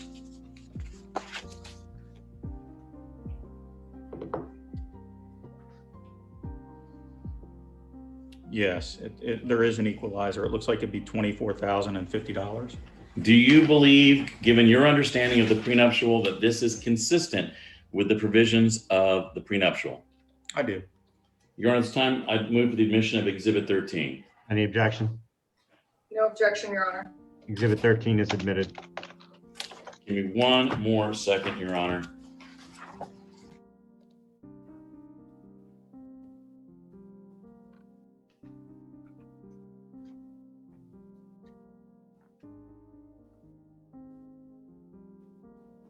Nothing further, Your Honor. Okay.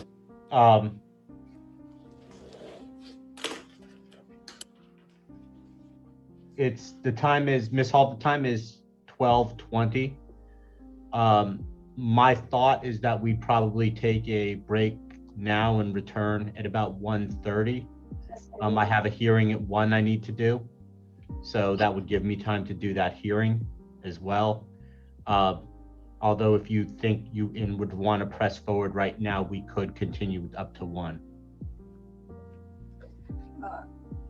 No, Your Honor, but what I would like to know is if Mr. Lombardo has any other witnesses. That's a good point. I have one more witness. It's a short witness. It won't take much time. Okay. Okay, so, that's almost half the time has been used up and we're not finished the case in chief yet. So I'm a little bit worried about that. I noticed. The next witness will be less than 15 minutes. Okay. I would do you have any estimate on how long you expect to go on cross-examination, Ms. Hall? I'm not going to hold you to it. I just look for time frame. I think I'll be surprised if I'm more than 30 minutes. I think I've got it concisely figured out, but I do have 2 very short witnesses I'd asked to take out a turn. I presumed I'd have the afternoon or most of the afternoon, and I'd like to take them right after lunch if possible, back to back.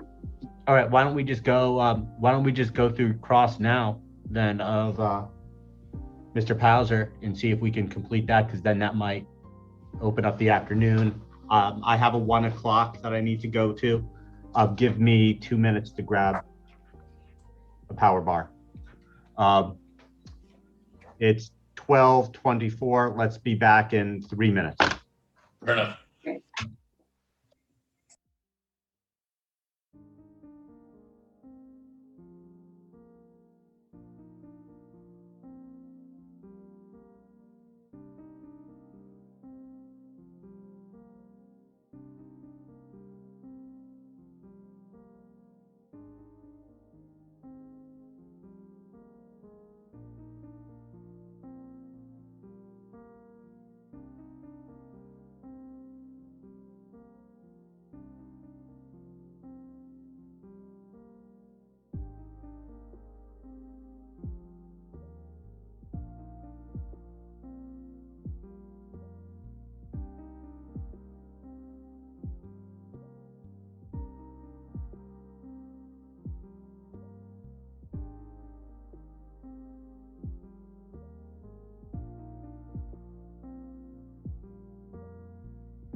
Hey, Cynthia, Yes? I'm just looking at this and I realize, do you have an objection with when you, I don't want to call your client in my case if I don't have to, because what I'd like to get in is the lease and the deed to their parents' house, which is my exhibit 21 and 23. Why are you putting in the deed to her parents' house? Because it's in the, it's in her trust. I don't know that I need that Why do you one. keep calling it her trust? What's that? It's why do you keep calling it her trust? Because it's her trust? It's not her trust. Okay, No. whatever. 21 is the one I want to get in. I can hear you all, just so you know. Oh, sorry. Sorry, Judge. I have no objection to 21, and I don't have an objection to, you can put in 24. I don't think it's relevant, but you can put it in. And what about 25?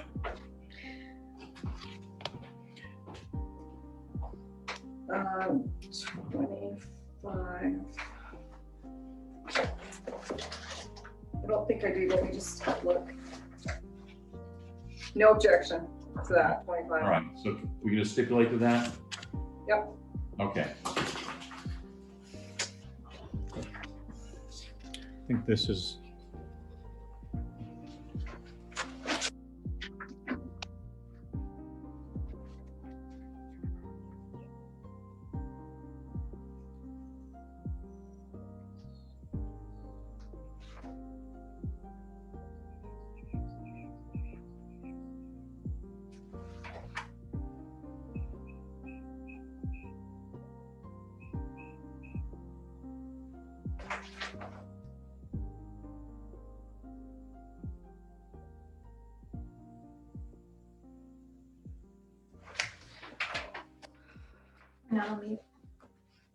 Right.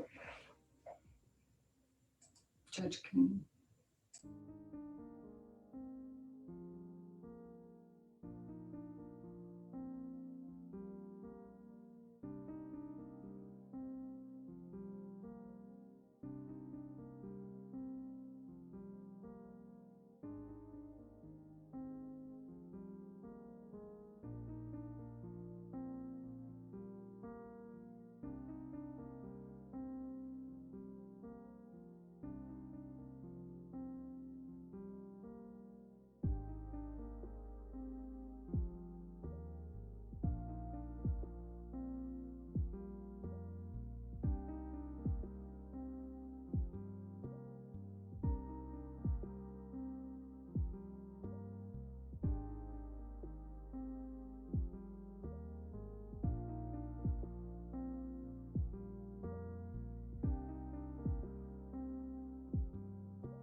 Okay.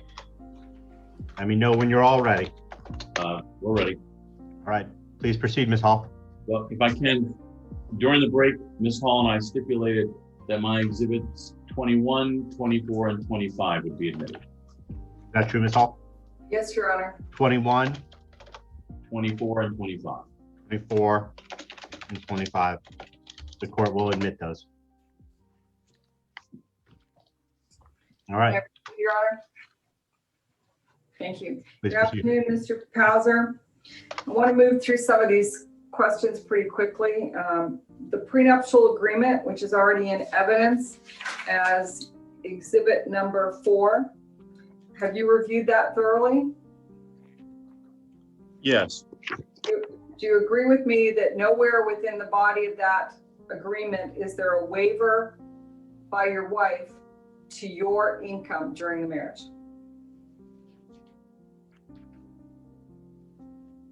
No, What was the question, Ms. Hall?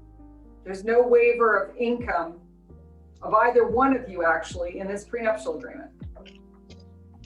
No, I mean, I would disagree with that. I would disagree that there's not a waiver of a claim to each other's income. Where do you find a waiver of each other's income within that agreement? Sure.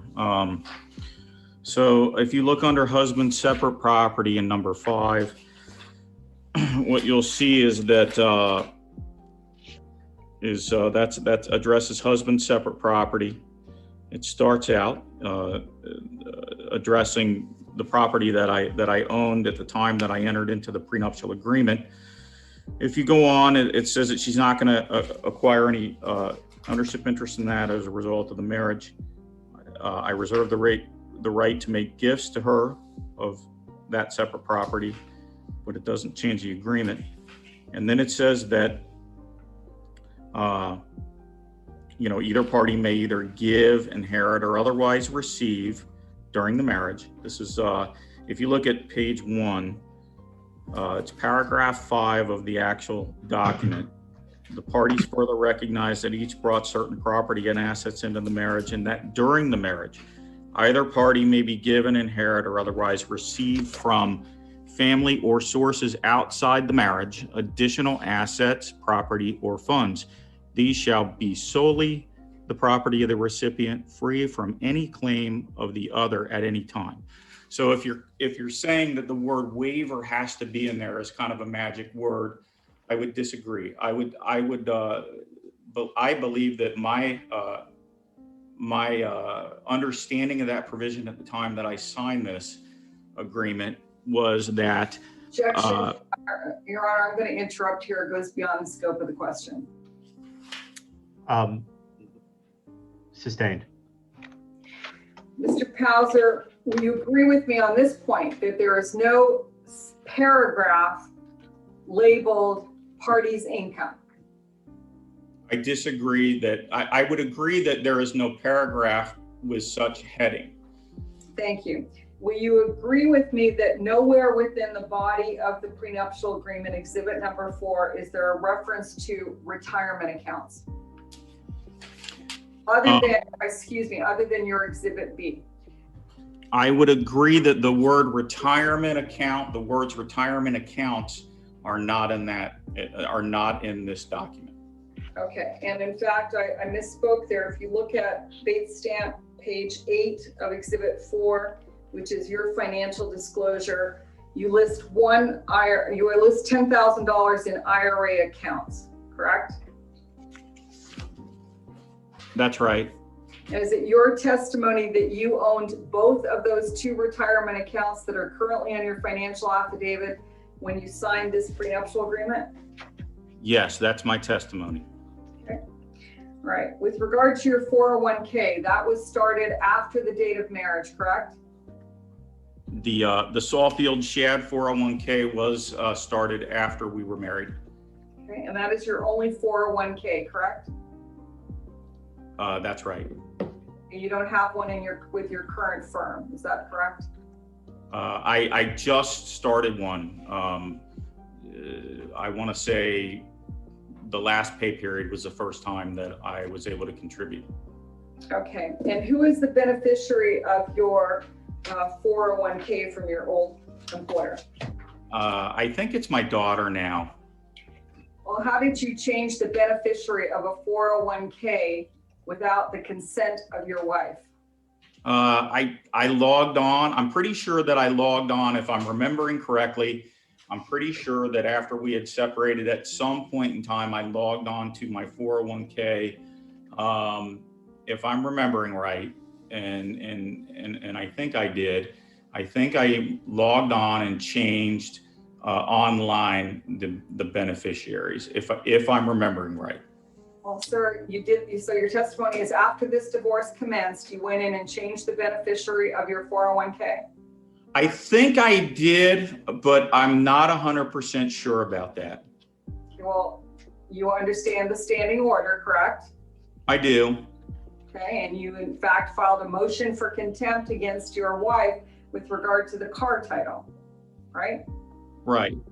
Okay. All right, do you have any documentation to show you changed the beneficiary of that 401k? Again, I don't have any documentation. I think I did. I'm not 100% sure that I did. But for some reason, I thought I changed it, but I'm not 100% sure on that. Up to the date of the divorce being filed, your wife was the sole beneficiary of your 401k, correct? No, my daughter, I think, was also a beneficiary.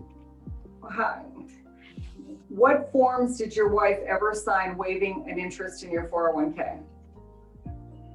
You know, I don't know if she signed anything. I signed up for that 401k plan 6-7 years ago, whatever it was. So I don't recall. You agree with me, do you not, that it's a federally protected plan under ERISA? I'm not sure if that plan qualifies under ERISA or not. I can't tell you. It might not. All right. Would you be fair to say that Mrs. Pauser has never consented to you naming anyone other than herself as the beneficiary of that plan? Yeah, I don't know that I ever discussed the beneficiaries to that plan with her. So during the course of your marriage until the divorce was filed or imminent, am I correct that all of your income went into a joint account with your wife? Did all my income go into a joint account with my wife? No. Your employment income didn't go into your joint account? Some of it did. Didn't you have your checks direct deposited into your bank accounts? I did after the 401k money was taken out. So I earned money. Part of that money was pre-tax deducted. And then and those deductions would be deposited to the 401k plan. And then the rest of the money would then be deposited into a joint checking account for both Liz and I. Okay, so I want to, I think we're parsing words here a little bit, so I want to make sure the record's clear. While you were employed, any income that came to you during the marriage went into your joint bank account unless it was put into your 401k, correct? To the best of my knowledge, yes. And likewise, when Ms. Pauser was employed during the early months of the marriage, her income went into the joint account. Her W-2 income did go into the joint account. Yeah, a few times during your testimony, you referred to your wife's trust. What trust are you referring to? There's a trust entitled the Elizabeth Kirshner Revocable Trust. I know her parents are the trustees, but that during the marriage, that was referred to as Liz's trust. Referred to as Liz's trust by whom? My wife or her parents. Isn't it true that her brother Michael was a beneficiary of that trust for most of your marriage?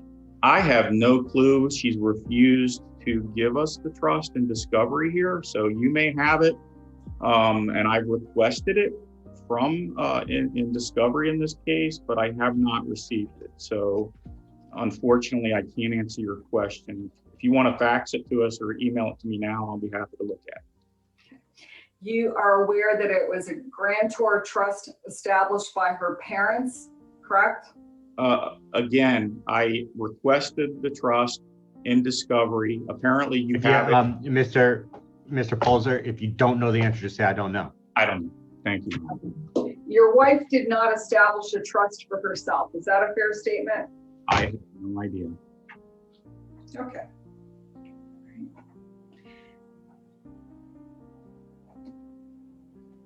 Now you filed 3 financial affidavits in this action, is that correct? I think yes. Your Exhibit 5, do you have that in front of you? Yes. I believe they're in reverse chronological order. So if you could turn to Exhibit 5, date stamp page 22. Okay. And then turn to the asset portion, date stamp 28. I'm sorry, which page 28? Correct.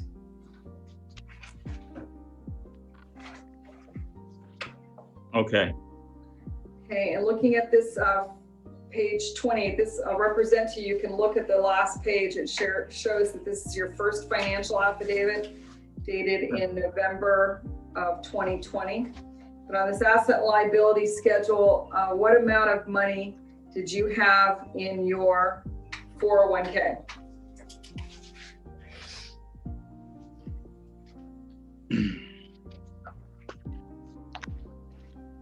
All right, and we're looking at page 29, is that right?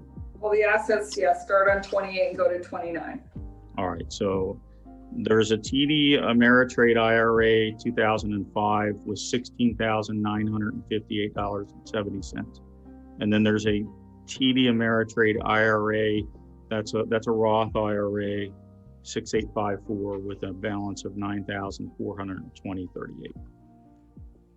I asked you for the balance of the 401k. Oh, I'm sorry.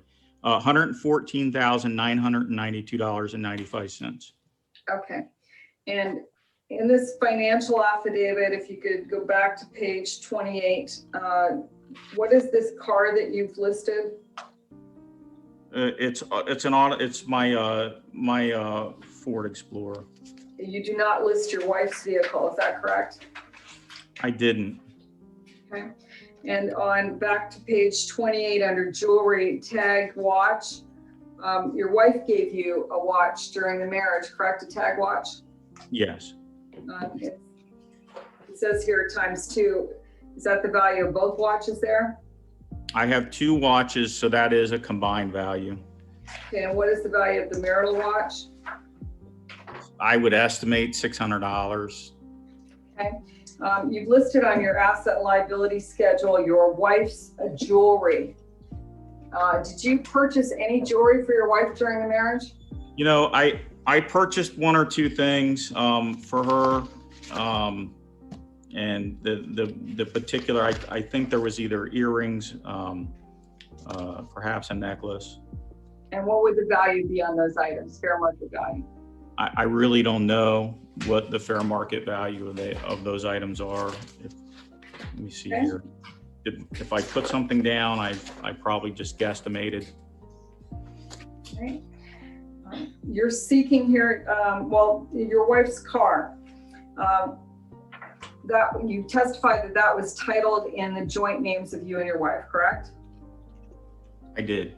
Is that a car that your wife drove since it was purchased? Yes, And when you purchased that car, was there a car loan? there was. And did there come a time when that car loan was paid off? Yes. Where did that money come from? It was paid from our joint checking account. Isn't it correct that your in-laws gifted your wife $30,000 and she paid off her car? There was a gift from my in-laws to us. Yes, and it was deposited to our joint checking account, and then that was used to pay off that car. Okay, and that was, when was that approximately? Gosh, maybe 2017 sometime. I really don't particularly remember. Okay. When this divorce action was filed, you divided up the joint bank accounts, correct? We did. Well, you actually divided them, correct? Well, I divided them with the understanding from my wife. We had talked about it on the phone when we were still talking on the phone, and we had both said we're going to need to split up the checking account. That was not tenable for us to be paying each of us paying our bills off of a joint checking account. That just wasn't going to work. So we split it 50-50, which was consistent with the prenuptial agreement. Did you also cancel the credit cards? I think the debit cards got canceled probably for that account number. I asked about credit cards, sir. I don't remember canceling any credit cards. Okay. You were separated in August. You said actually August 1st, 2020 in your testimony, correct? That's right. Did you pay any support to your wife or on behalf of your daughter when you first separated? Not when we first separated. When we first separated, my wife had access to that joint checking account. So I'm going to rephrase the question. I really want to move this along because I gave the judge an estimate of 30 minutes. Yes. So let's ask it this way. After the joint accounts were divided, did you pay any support to your wife for herself or on behalf of your child? Yes. Okay. When did you start paying support? I don't remember the exact date, but I know that we did the calculation at some point in time, probably at the first mediation. I think we did the calculation and calculated what the child support amount would be for Madison. I'm going to interrupt you because I think I can help you here. Could you turn to your Exhibit 33, not yet in evidence?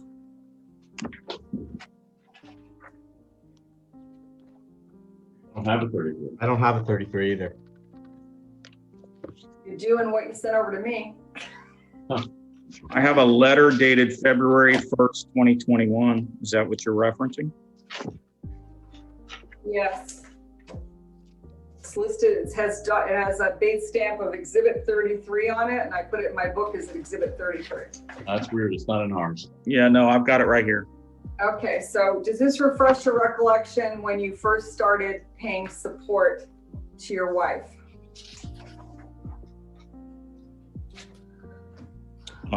Yes.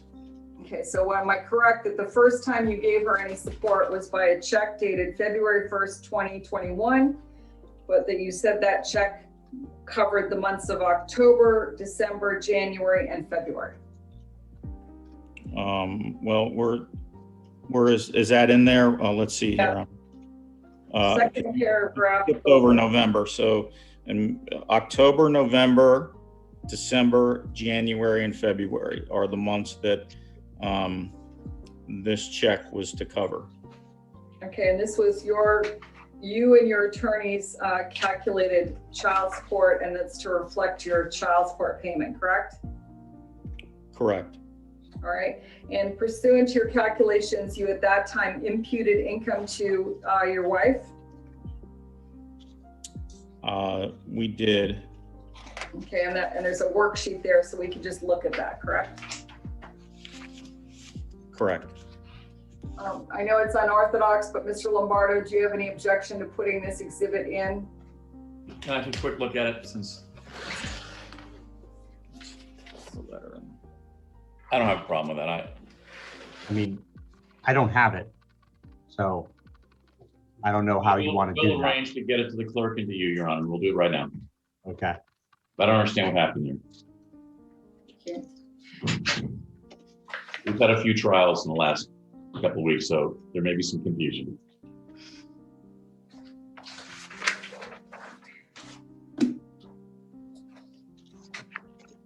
All right, Mr. Pauser, when you became engaged to your wife, is that correct, that you moved into her home in Naples? Yes, I believe I was already living there when we got engaged. Okay, all right, and you lived there for approximately a year, is that correct? Lived where? In that house that I just referenced? The Fountain Run house in Naples? Correct. I don't think we were there for, I don't think I was there for a full year. I could be wrong. Okay. When the house was sold, what did your wife do with the proceeds?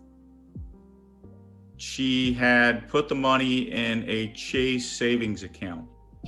And whose name is that Chase savings account in? Initially, it was just in my wife's name. And am I correct that within a month or less, her mother's name was added to the account? I knew that her mother's name was added on the account where it then said Elizabeth or her mother on the account. Yes, at some point in time afterwards. And you already testified that some of the down payment for the Jacksonville house came out of these funds, correct? Yeah, those funds from the sale of her house in Naples we had discussed it. We were going to use part of those funds for the purchase of the house in Jacksonville. So the money was transferred from my wife's savings account over into our joint account at Chase. And then the money from the joint account was then utilized to make a down payment on the house. Okay, so my question was pretty limited there, but I'm going to go back over some of the events there. The money was actually in an account with Elizabeth Pauser and her mother, Linda Kirshner, when it was transferred to the joint account, correct? The money was in an account entitled Elizabeth Kirshner or Linda Kirshner. Okay, and initially there was a down payment on the house came out of that account, correct? The down payment came out of our joint checking account. We wrote a check out of the joint checking account. Okay, but before it came out of the joint checking account, it was an account with your wife and her mother, correct? Well, I mean, there was money in there. I mean, it was commingled. We didn't have a zero balance in the joint tenant account. So, you know, money came from my wife's savings account into our joint checking. It was commingled there. And then a check was written for the down payment. Okay, now the amount that came from your wife's account with her mother was not the full amount of the proceeds of the sale of Fountain Road house, correct? Correct. What happened to those proceeds? The balance? I'm not sure what happened to them. I know that they were transferred out of my wife's Chase savings account, and where they went, I do not know. Well, we provided you with a tracing of it. Did you look at the tracing? I don't know if I saw, I don't think I looked at something that showed where, like an account where that money went. Okay. I'll ask your wife those questions. Now, at the time you purchased the Jacksonville house, would you consider yourself happily married? Yes. Okay. And am I correct that your in-laws came over and looked at the house that you were going to purchase before you purchased it? I think they saw it before we purchased it. I'm not 100% sure about that. Weren't your in-laws concerned about your ability to purchase a large enough house for your family? Not to my knowledge. I never had that discussion with my in-laws. Did your wife, prior to the sale of the Fountain house here in Naples, have $250,000 to put into a new house? I'm sorry, can you say that one more time? I'm going to withdraw the question. Have you and your wife divided up all of the marital furniture and furnishings? I believe we have. And has it been to your satisfaction, or are you looking for any of the items back? You know, I was disappointed to a degree with the division because there were a couple chairs that we had initially agreed upon that I was going to get, and then when the property was divided, you know, I wasn't there. I had taken Madison from the warehouse, and so those chairs ended up going to Liz's house. I was dissatisfied with that, but as far as I'm concerned, you know, in looking at the different division, you know, I think that at this point in time, it's probably a wash. Okay, but your equitable distribution schedule has it not a wash, is that correct? It may not. But you believe it's a wash, correct? I'd say it probably is. And I'd have to look at the equitable Exhibit 13. Okay. Well, Exhibit 13, I have to look at Exhibit 13 and see how much money is there. I do believe that my wife ended up with more value of furniture than I did, but you know. well, you listed on your equitable distribution schedule that your wife received $40,000. So all of the furniture she listed on her financial affidavit, you put on here, all the marital. And then on the next page, you have home furnishings that you only received $5,000. What page are we looking at now? It's Exhibit 13, and it would be the third page in. At the very bottom has the amount for your wife, and then at the top of the next page has the amount for you. All right, so it looks like the 40,000 was, there's a note that says pursuant to wife's financial affidavit. And then I had estimated 5,000 on mine. So yeah, there's a disparity there, of course, in what we in what we had taken, and I believe there is a disparity in what we've taken, but. Well, Mr. Pauser, your wife's financial affidavit listed all of the marital furnishing and furnishings at $40,000. She didn't get all of the furniture and furnishings, correct? No, she didn't get all of them. Okay, so please turn to the wife's exhibit number 6.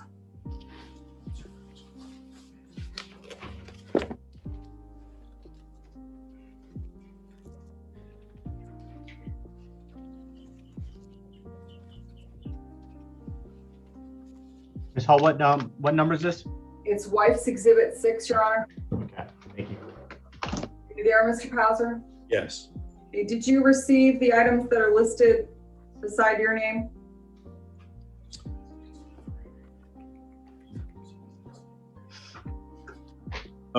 In part, not all of it. What didn't you get? Well, there's lanai furniture from Costco that she took half and I took half. Your wife doesn't have the other half of the lanai furniture. Do you know where it is? I have no clue where the other parts of that are. Is that your only issue with the items listed there? That's it. Okay. I mean, as far as with me, with what I received. Correct.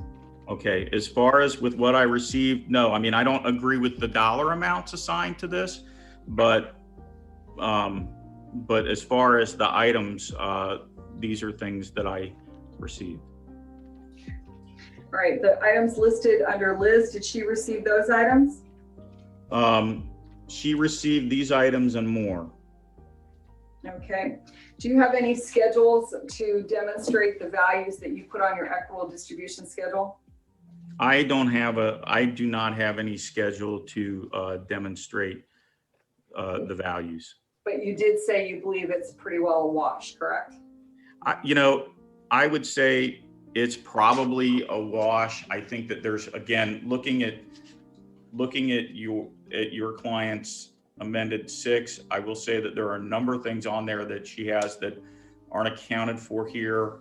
I think the numbers are on both sides are skewed. So if you go off of this, I don't think this is accurate. Number 6, for instance, there is a Tempur-Pedic king size bed that we purchased with marital funds that Liz has kept.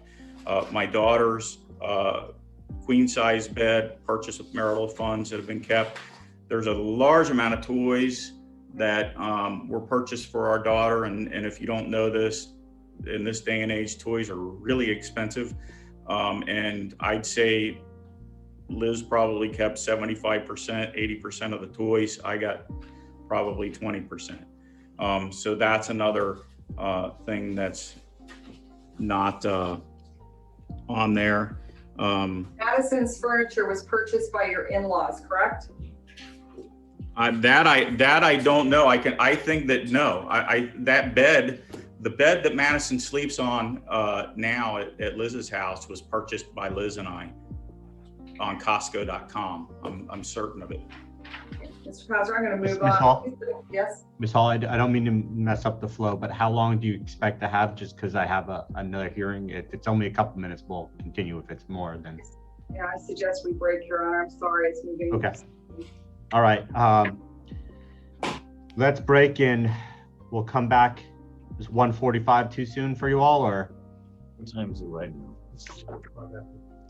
Your Honor, I've got a witness with a time crunch, so we'd appreciate 1:45.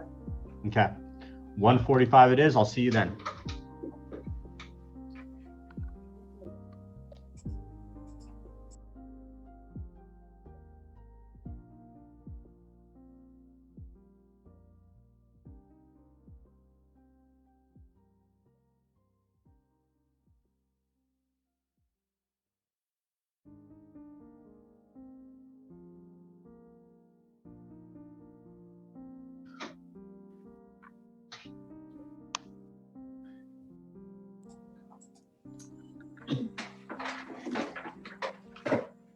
Back on.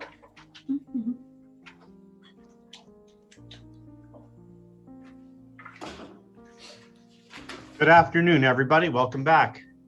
Afternoon, Your Honor. Afternoon. Are we ready to pick up where we left off? Your Honor, I'd like to call out of turn. She should be in the waiting room. And Adria Forte. How much longer did you have on Mr. Pauser's direct? Arby Cross. The witness has a time crunch problem with work. Okay. Any issue with this out of turn? No, but my other witness has a time crunch problem as well. So I don't have a problem doing, is it Adria Forte? Is that who it was? Correct.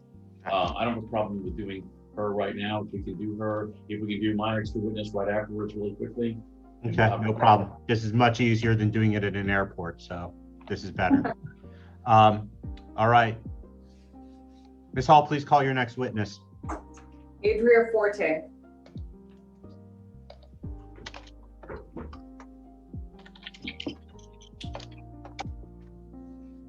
Good afternoon, Ms. Forte. Hello. You've been called as a witness in this trial.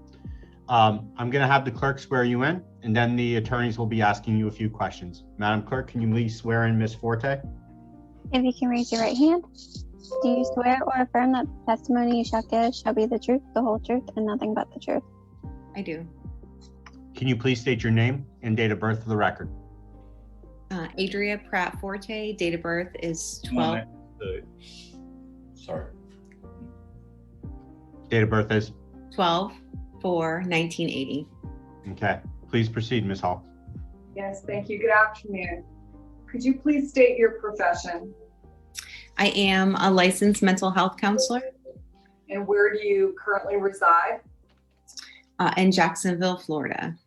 And do you know Elizabeth Pauser? Yes. And do you know Scott Pauser? Yes. And how long have you known each one of them?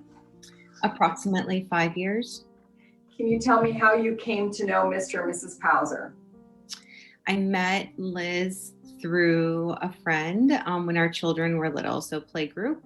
And then I met Scott through knowing Liz and her daughter Madison, their daughter Madison. Okay. And are you married? Yes. And do you have children? Yes. And how many children do you have? We have one little boy. And is he close in age to Madison Pauser? Yes. All right. Have you stayed in contact with Ms. Pauser since she moved away from Jacksonville? Yes, I have. While everyone was living in Jacksonville, how often would you see Mr. and Mrs. Pauser? I would see Liz and Madison on a very frequent basis. It could be weekly, sometimes multiple times a week. And then during the academic year, if schedules were busy, then it was more visits on weekends, or there might be a few weeks in between our time together. And then I would see Scott Pauser during some of the family events, but it wasn't as frequent. Now you mentioned family events. What do you mean by family events? So there's a group of 3 families, each with 1 child. And so the 3 children were very close. Each family had, a married couple, and we would get together and celebrate. One family would host like an Easter get together where it would be an art activity or a craft, and then, like food or a barbecue, 4th of July, Christmas, birthdays. So kind of the major holidays, because our children are all only children. It was a way to engage and have them socialize together. Right. And did Scott Hauser attend these, what you call family events? He attended some of them, but not all of them. Was he invited to all of them? Yes. Did you have the opportunity over the 5 years to observe Elizabeth with Madison? Yes. And what type of relationship did you observe between the 2, Elizabeth and Madison? I observed just a very loving relationship. Liz has a way of putting Madison's needs first, and a great example of that would be just the way that she would bring in science activities and like arts and crafts and really fun, engaging activities. The focus during these times that we were together, these play dates, the focus was always the well-being and the education and the nurturing of Madison, of the children, and Liz brought that love and acceptance and nurturing to our son as well. On every occasion. So beyond basic needs being met, I think that she always just puts Madison first and helps guide her and wants her to socially and emotionally and academically kind of have all of her needs met. Anything that Liz is able to give her, she'd like to give her. Did you have the same type of opportunity to observe Mr. Hauser with Madison? Not as frequently. On some occasion at their home, if we would be there, or there was 1 or 2 get-togethers that 1 or 2, maybe 3 over the 5 years that he was at our house, that he came to our house, and 1 or 2, maybe 3 at the other family's home as well. So I did have some time with him, just not as much as I had with Liz and Madison. When you observed him, did he interact with Madison? He did interact with her. I can think of, visual. So I'm kind of visualizing a birthday party at their community pool. And I can think about, watching him kind of want to make sure that Madison had her cake or make sure that she had her toy. But I also noticed it on a very different level. It wasn't as frequent. Because it wasn't as frequent, the times that I got to see them together, there's often times where it was Liz's responsibility, honestly, to care and take care of the party and make sure that all the children's needs were met. And because of that, I often observed Scott more socializing with the adults and not as engaged with Madison. And so the only times I can honestly say under oath that I saw him really attending to Madison's needs is when Madison came up and asked him to. Okay, did he interact with the other children? He made eye contact with them, but I can honestly say that I never saw him engage or play with our son or the other little girl that was present at those events. Did Mr. Hauser ever initiate any type of activity or play date? No. Have you visited Mr. and Mrs. Hauser in their home in Jacksonville? Yes, when they lived here, I did. Okay. Did you have the opportunity to visit them here in Naples at any time? My husband and I came down to Naples in February around Valentine's Day, and we stayed overnight at Liz's residence with Liz and Madison, but we did not have an opportunity, or we didn't see Scott during that time that we were there. Okay. Were there some challenges related to COVID? Were there challenges related to COVID and your family events? Can you explain that a little bit more, please? Okay. Did your did the three families create a plan for COVID? Yes. Okay. So our little boy, it's very important for him. He has some developmental delays and he has high functioning autism. He's very verbal, he's very bright, but social engagement is detrimental to his progress. And when COVID happened, and all of the children were kind of remote learning, he started to regress. And so Liz very quickly, through our conversations via text, recognized that she was home on her own with Madison, and I was home homeschooling on my own with Liam. And when they resided in Jacksonville, we lived a mile and a half, 2 miles away from each other.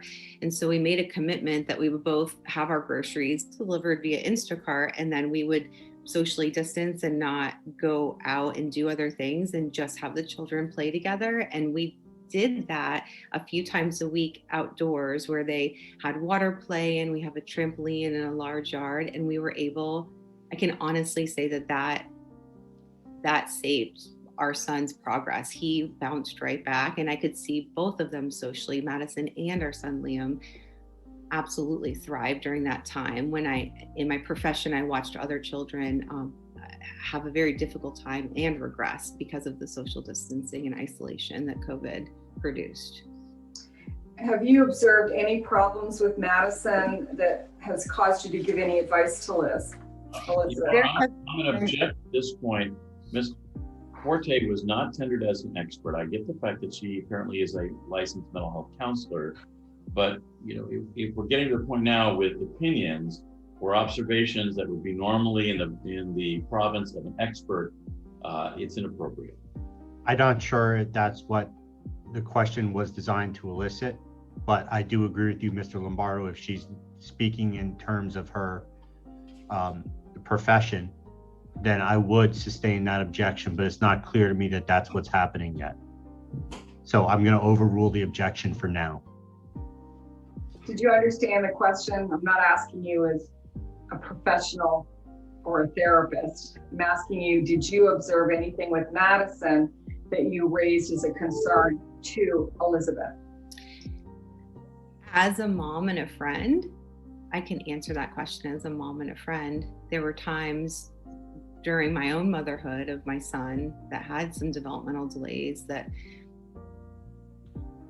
I engaged in a behavior chart at home, and there were times where Madison had a difficult time.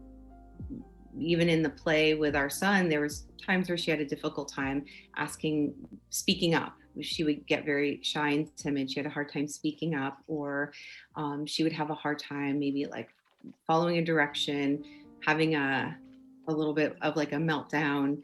And so during those times as a mom, I would say, hey, I do this at home with my child. Would you like, the same kind of outline or chart? Do you want to see what I do with Liam? Would that help? And I know that during those times when Liz was able, she jumped right on board and did do some of those things, especially in that COVID period. And we watched Madison would sometimes not want to always like eat healthy food or eat her meals. And so Liz was concerned because her weight she wasn't growing, like she was in a very low percentile. And so as her friend and as somebody who loves Madison, we kind of I helped her just create I told her like how to create like a token system. And Madison during that time started really like eating her food and listening, and she started growing. She was happy. There was times where she would come up and talk to me, and it took a few years before she would initiate conversation with me, just like at home, in our home, when she was super comfortable. And during that period of time, she really flourished, and you could see how happy she was. All right, and it was Liz opening to talk to you and the other family about children's issues? Oh yeah, I mean, that's what all three of us would do together. The three friends, we would just share, like any other moms do, share what we're doing, share our feelings, ask for help, support each other. Great. Thank you. I have no further questions, but Mr. Lombardo probably does. Mr. Lombardo, do you have cross-examination? You're on mute. Oh, sorry.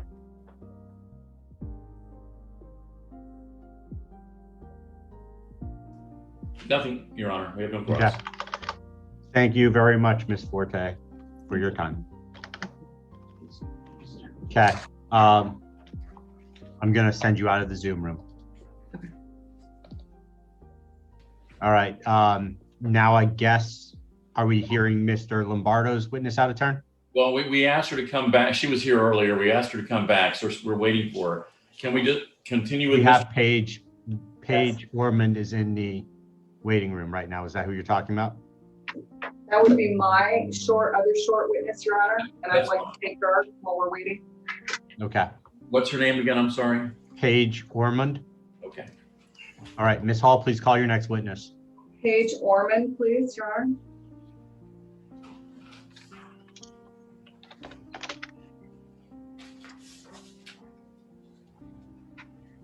Good afternoon, Ms. Ormond. Can you hear us?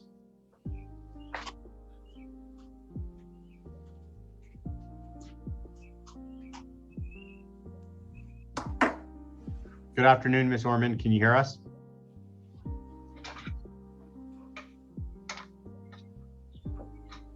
You're on mute. You need to unmute yourself. I'm sorry. Are you speaking to me? I Yes. couldn't hear for a second there. All right. Welcome, Ms. Ormond. Good afternoon. You've been called as a witness. So what we're going to do is have the clerk swear you in, and then the attorneys will take turns asking you questions. Madam Thank Clerk, can you please swear in Ms. Ormond? If you can raise your right hand. Do you swear or affirm that the testimony you shall give shall be the truth, the whole truth, and nothing but the truth? Yes. Can you please state your name and date of birth for the record? Paige Ormond, March 2nd, 1975. Okay. Please proceed, Ms. Hall.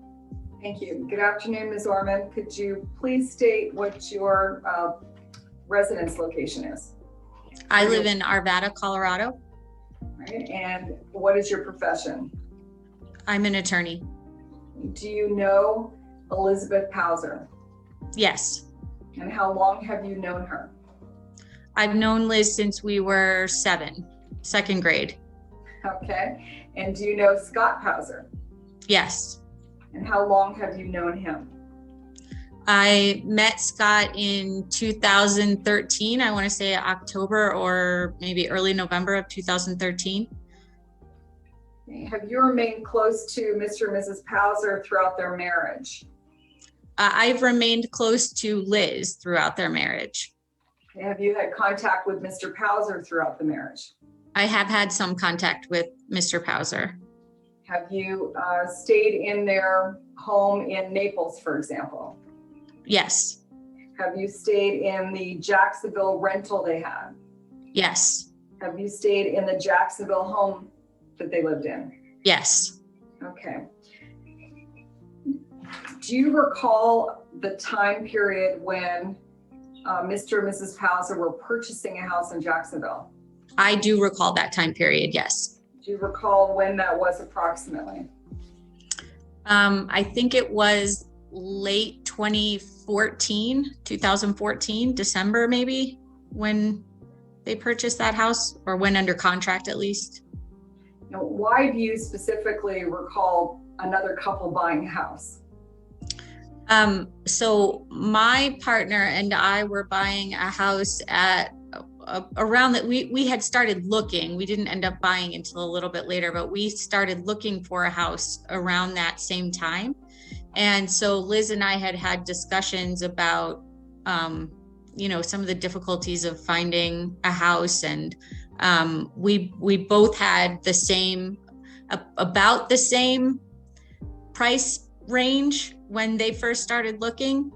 And so I recall having some of those discussions with her because we were both going through it at the same time. Were your price points about the same for the purchase of a house? Yeah, my recollection is that hers was maybe slightly higher than ours, but that, yes, we were around the same price range. And so some of our discussions were about, how frustrating it was to find a house in that price range. And can you tell me what that price range was? Our price range was up to about $400,000. And I recall Liz's maybe being slightly higher than that, or maybe it was right around there. Okay, and did there come a time when you learned that Mr. and Mrs. Palzer had gone under contract for a house? Yes. And how did you know that? Liz sent me either an email or a text message saying we went under contract, and she sent me a link to the listing of the house that they went under contract for. Okay, and was there anything about that house that stands out in your memory? I mean, I remember being surprised and thinking there's no way they got that within, you know, the price range that we had talked about being in. And I mean, I remember thinking this is a very nice house. And did you have any discussions with Elizabeth Palzer with regard to the price of the house? Yes. So I spoke to her on the phone and we talked about how nice the house was. And I remember asking her, did you find that within your price range? Because I was surprised. It was a pretty big house. And she said no, that they had paid a lot more than within that price range. And did you come to learn how they could afford to pay more than the original plan? Yeah, she told me that her father had loaned them money toward the down payment. And did she tell you how much was loaned? My recollection was that she did, and that amount was $250,000. All right. In addition to visiting Mr. and Mrs. Palzer in their homes, did you also take any trips together? We did a joint vacation a few years ago when my son was almost 2 and her daughter was almost 4. Okay. And during your contact, either in their homes or on this trip, did you have the opportunity to observe Elizabeth Palzer with her daughter Madison? Yes. Yes. And what type of observations did you make? So there were a few times that they came over to the rental. We had rented a property on a lake, and there were a few times that Liz and Madison came over, and we all went like paddleboarding and kayaking. And Liz was very attentive to Madison, very hands-on, engaging her in all the activities. I don't think Madison could swim at the time, and Liz was, you know, making sure that Madison could still have fun around the water in a safe manner. And we had a great time. My son loved seeing Liz and her daughter, and it was a good time. Okay. Did you have the opportunity to observe Mr. Palzer with his daughter Madison? Very minimally, but yes. And what did you observe when you had the opportunity? I remember that they were fishing together. And that was one of the times that I saw him with Madison. I didn't see them together much. It was a weird dynamic, that vacation, because Liz's parents were also there, and there was a lot of tension between Scott and Liz's parents. Okay. Were there opportunities when you were with Mr. and Mrs. Palzer and Madison, but Mr. Palzer wasn't present? Yes. And why would that be? I don't exactly remember. I think he might have been working, but I don't know, because when I would visit Liz, I didn't see much of Scott. And so that wasn't unusual to me that he wouldn't be there. Even though I was staying in their house, I rarely saw Scott when I went to visit them. Where would he be? In the bedroom. Okay.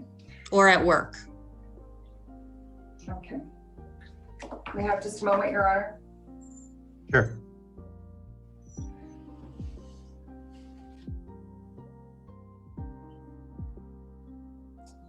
I have nothing further of Ms. Orman, but Mr. Lombardo may. Please stay on. Mr. Lombardo, do you have any cross? Give me 1 second, Your Honor.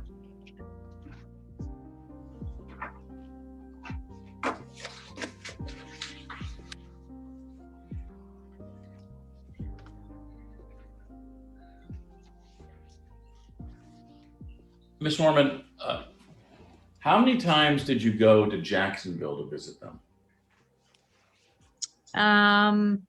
Jacksonville specifically, twice. Over a 6-year period of time? Yes. And have you lived in Colorado? How long have you been in Colorado? Since 2013. Prior to moving to Colorado, where were you residing? Chicago. When was the last time that you and Ms. Pauser resided in the same town? When we graduated from high school. Give me one moment, Your Honor.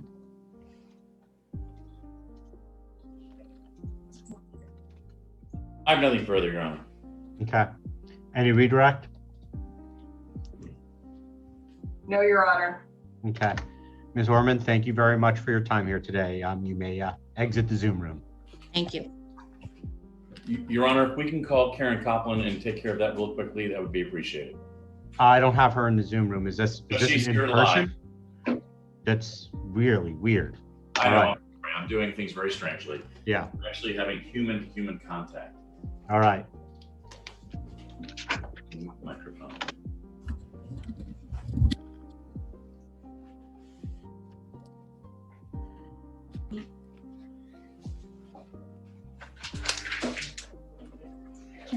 Gonna ask the questions.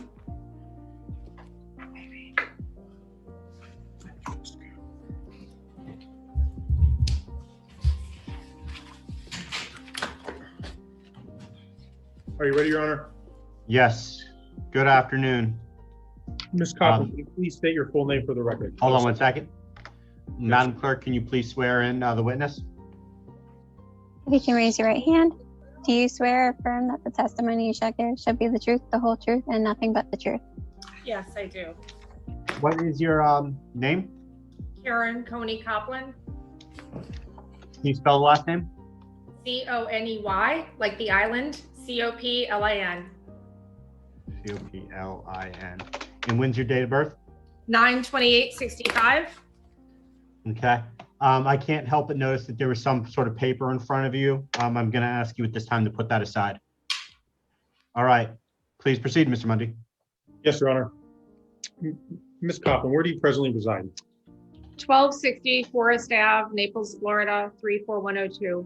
And how long have you resided at that address? Since November 2015.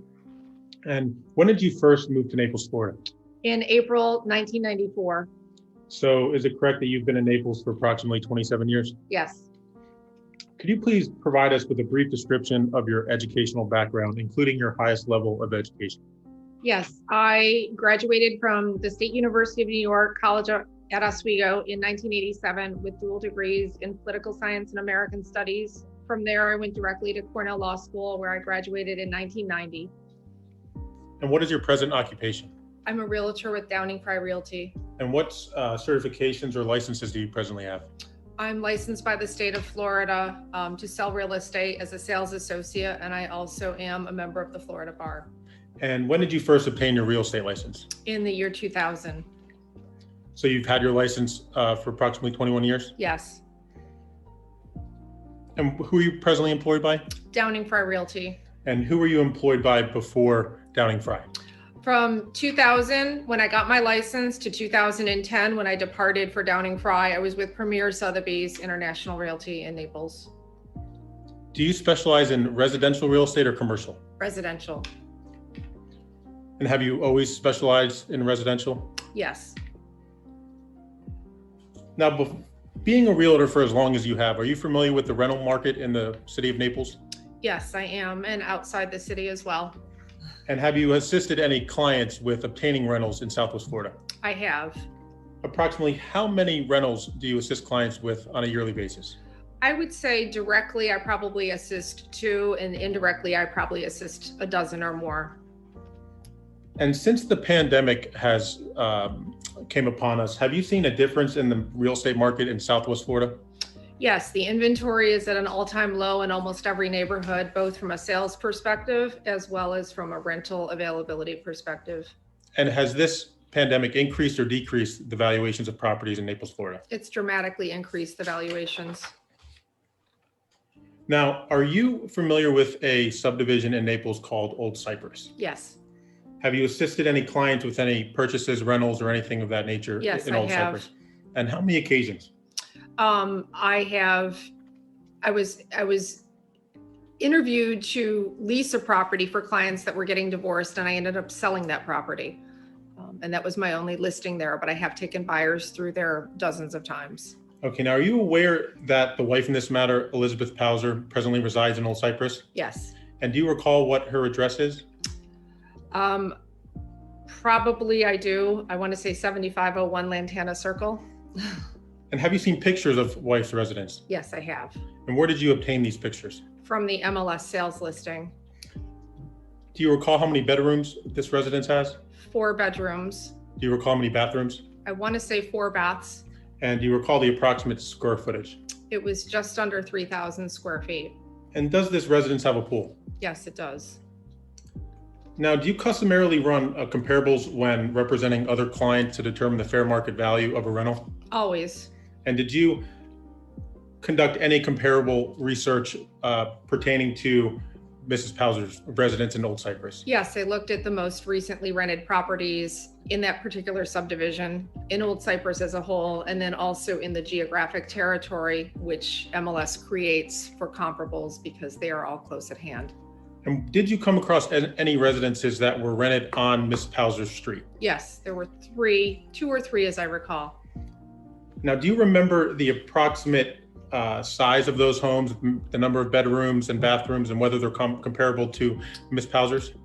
I believe 2 of them were considerably smaller, at least 1,000 square feet. None of them had 4 bedrooms. And what I'm not remembering precisely is whether there was one that was about the same size, but with 1 less bedroom. Okay. And do you remember what the rental values of those properties went for? $4,500 for the smallest property, as I recall. And I believe the upper limit might have been $7,500. In the current state of this market, do you believe $4,500 per month is the fair market value of a home similar to Ms. Pauser's? No, that would be a below market valuation. I think a fair market valuation would be considerably higher than that, given the lack of inventory and the size and features of the home. And you being a realtor, if you were to come across this property and rent this property, what would you put on it for a monthly rent obligation for a prospective renter? I would think a fair market valuation for a monthly rental would be at least $6,500 a month. And are you aware that the wife is presently paying $3,000 a month in rent? I was not aware of the precise figure, but I understood it may be something under fair market valuation. So you would say the $3,000 per month is under fair market value? Yes, very much so. No further questions, Your Honor. Ms. Hall? Yes, Ms. Coney Copeland, are you a client of Woodward, Pierce, and Lombardo? I am. Objection, Your Honor, relevance? Overruled. Ms. Coney Copeland, and am I saying that correctly? I'm sorry. Do you use the hyphenated name?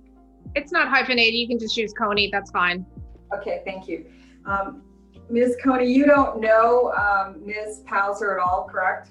I do not. All right. And do you have circumstances where you've seen clients who reside in homes owned by their family members? I have.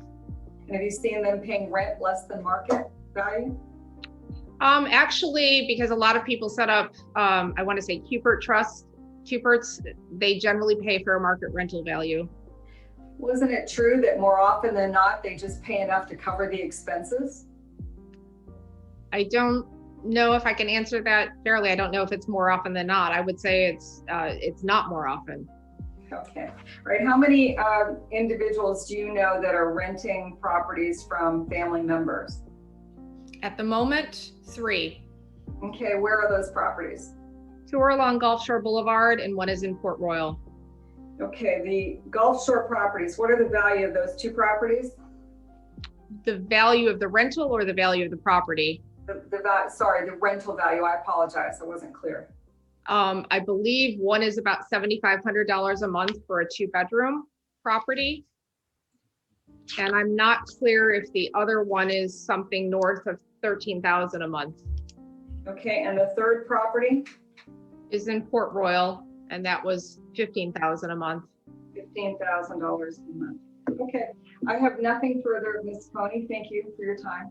Any redirect? No, Your Honor. Okay, thank you very much for your time. Thank you. All right, with all that, are we ready to go back to the cross-examination of Mr. Pauser?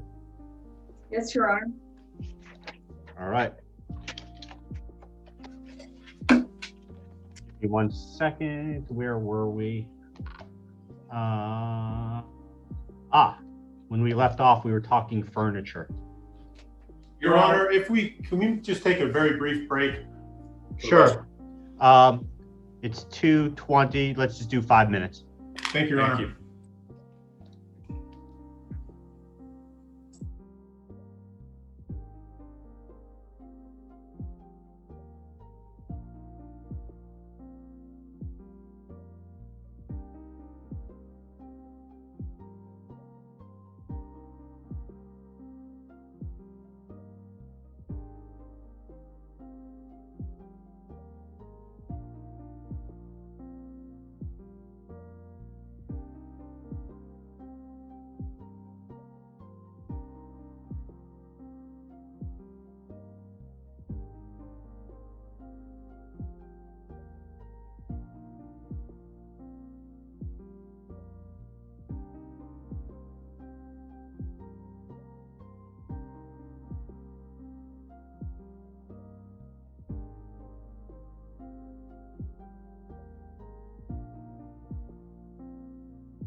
All right, let me know when you're all ready to go back on the record.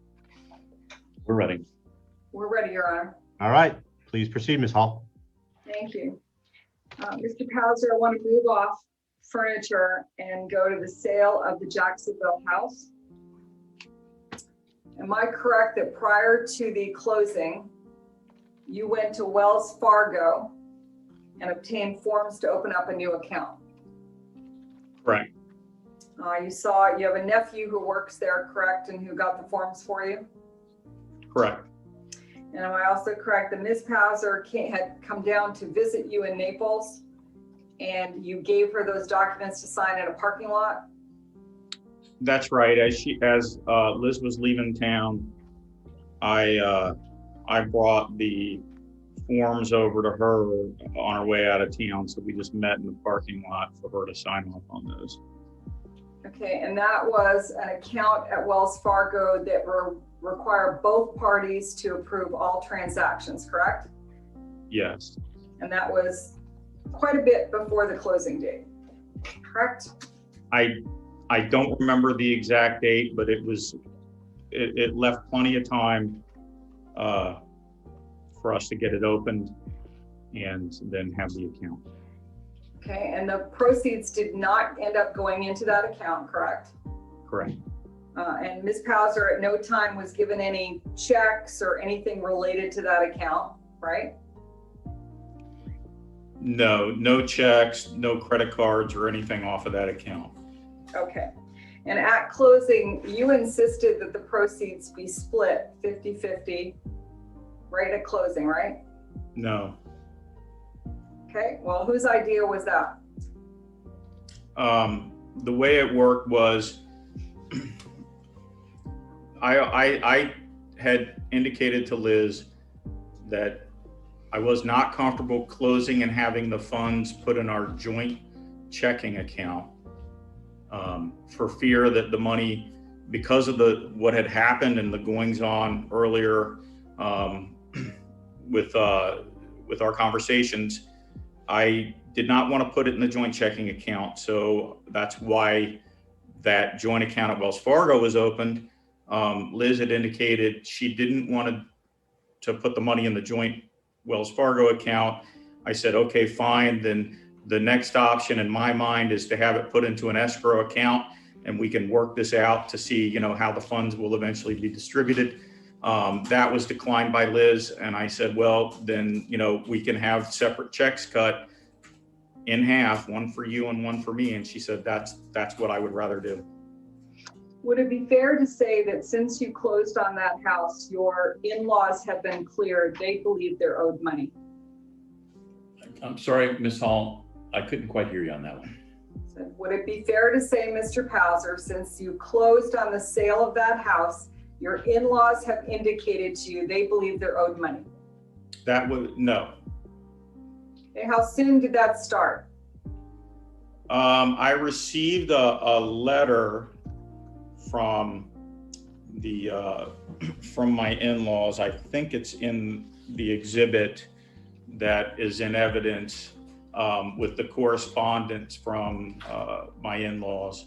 And so I received a letter from them indicating that there was some sort of home loan. Well, am I correct that before that, your wife was taking the position, this money needs to be repaid to my parents? No, before that, my wife was taking the position that the money needed to be taken from the sale of the Jacksonville house and then added to the money from the sale of the New York house in her trust, and then on a 1031 exchange purchase a house in Naples in the trust name and include in that purchase the funds that came out of the sale of the Jacksonville house. Well, all the money in this trust that you've referred to belongs to her parents, correct? I don't know. I don't have a copy of the trust. Unfortunately, it wasn't provided in discovery. Well, you already said that it's a trust that was established by Dr. and Mrs. Kirshner, correct? I don't know who established it. The only thing I know is there's a trust and it's titled in my wife's name. I think that the title of it has her parents as trustees. I do not know who funded it. I don't know how it was started, and I don't know the provisions because I haven't been provided one despite my request. Well, you had the opportunity to subpoena it from the trustees, correct? No, actually, in fact, I did try to take the deposition in this case of one of the trustees, and according to the process server, he was ducking service and Objection to hearsay, Your Honor. You asked the question, overruled. Your Honor, I did not invite him to say what a process server said. I asked if he could have subpoenaed the document from the The individual. objection's overruled. Go ahead and answer. okay, so I made attempts to get Mr. Kirshner under subpoena so I could take his deposition to find out what the facts are with respect to the terms of this trust. There's some claim loan. I wanted to find out what's the basis of this, because I have never seen a note. I've never seen a mortgage. I've never seen anything in writing about a loan. And so, that was, and he was put on a witness list by my wife in this case at one point in time. It may have been removed, but nonetheless, I did. Move to strike. This is so far beyond the question. Overruled.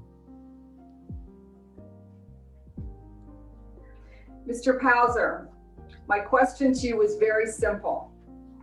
Did you subpoena a copy of that trust document from anyone other than your wife? I did. I attempted to subpoena the copy of the trust from the property appraiser. Why do you think the property appraiser would have a copy of the trust? I know it's very odd because my wife had contacted me and said that she'd homesteaded this property and she needed me to sign off on a document. And I found that strange because I had a lease for the property. And I think a lot of us, especially lawyers, know that it's illegal to get homestead on a property that's a rental property. In the state of Florida, people are criminally prosecuted for that. So I found it odd. So I wanted to find out what was going on. I did send a request to produce in this case for it and received for any documents that my wife was referencing, and I didn't receive them, but I did subpoena the documents from the property appraiser, but they have objected, subject to needing a court order for those. Mr. Pauser, you have been sued by your mother-in-law, correct? Yes. And that complaint contains all of the allegations against you, correct? It's got allegations against me. I don't know if that's all of her allegations, but. Okay. And your mother-in-law also sued your wife, correct? That's right. All right. And you have been provided with a copy of this homestead exemption receipt that you just referenced, correct? There was some sort of homestead exemption receipt. That's correct. Well, and you also researched the fact that a trust can get a homestead, correct? A trust can get a homestead if the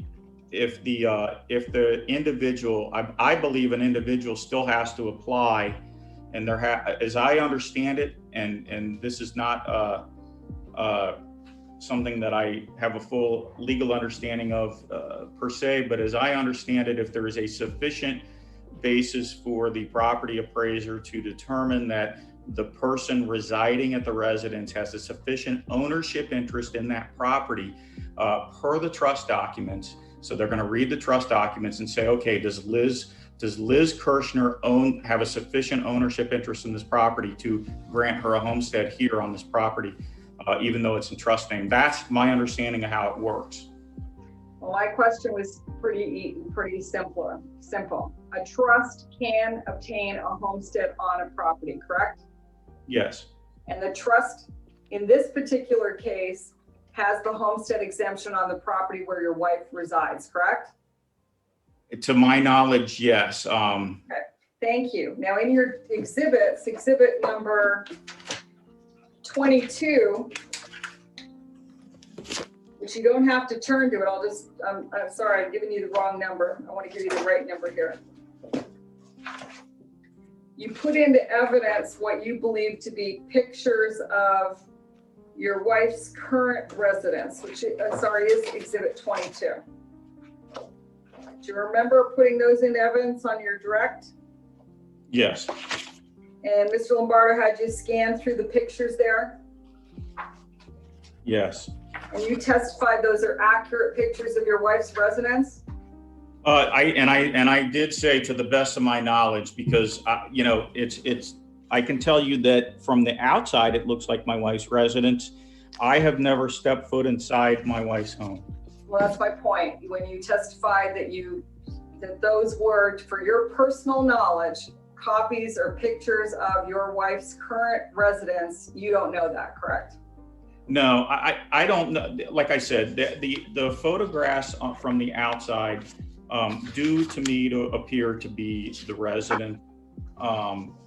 And so they do look like the residents to me. If we are mistaken on that, I'm sure Liz can clear that up on her testimony.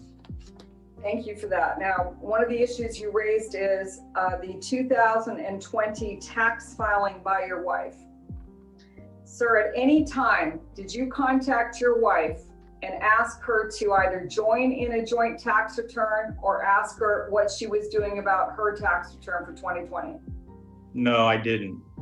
And in fact, you never told her you were filing a tax return either, correct? Well, I think it's pretty safe to assume that I was going to file a tax return. Okay. And would you agree with me that your relationship has deteriorated to the point that you and your wife do not speak on the phone, but rather rely on texts and emails? Unfortunately, that's true.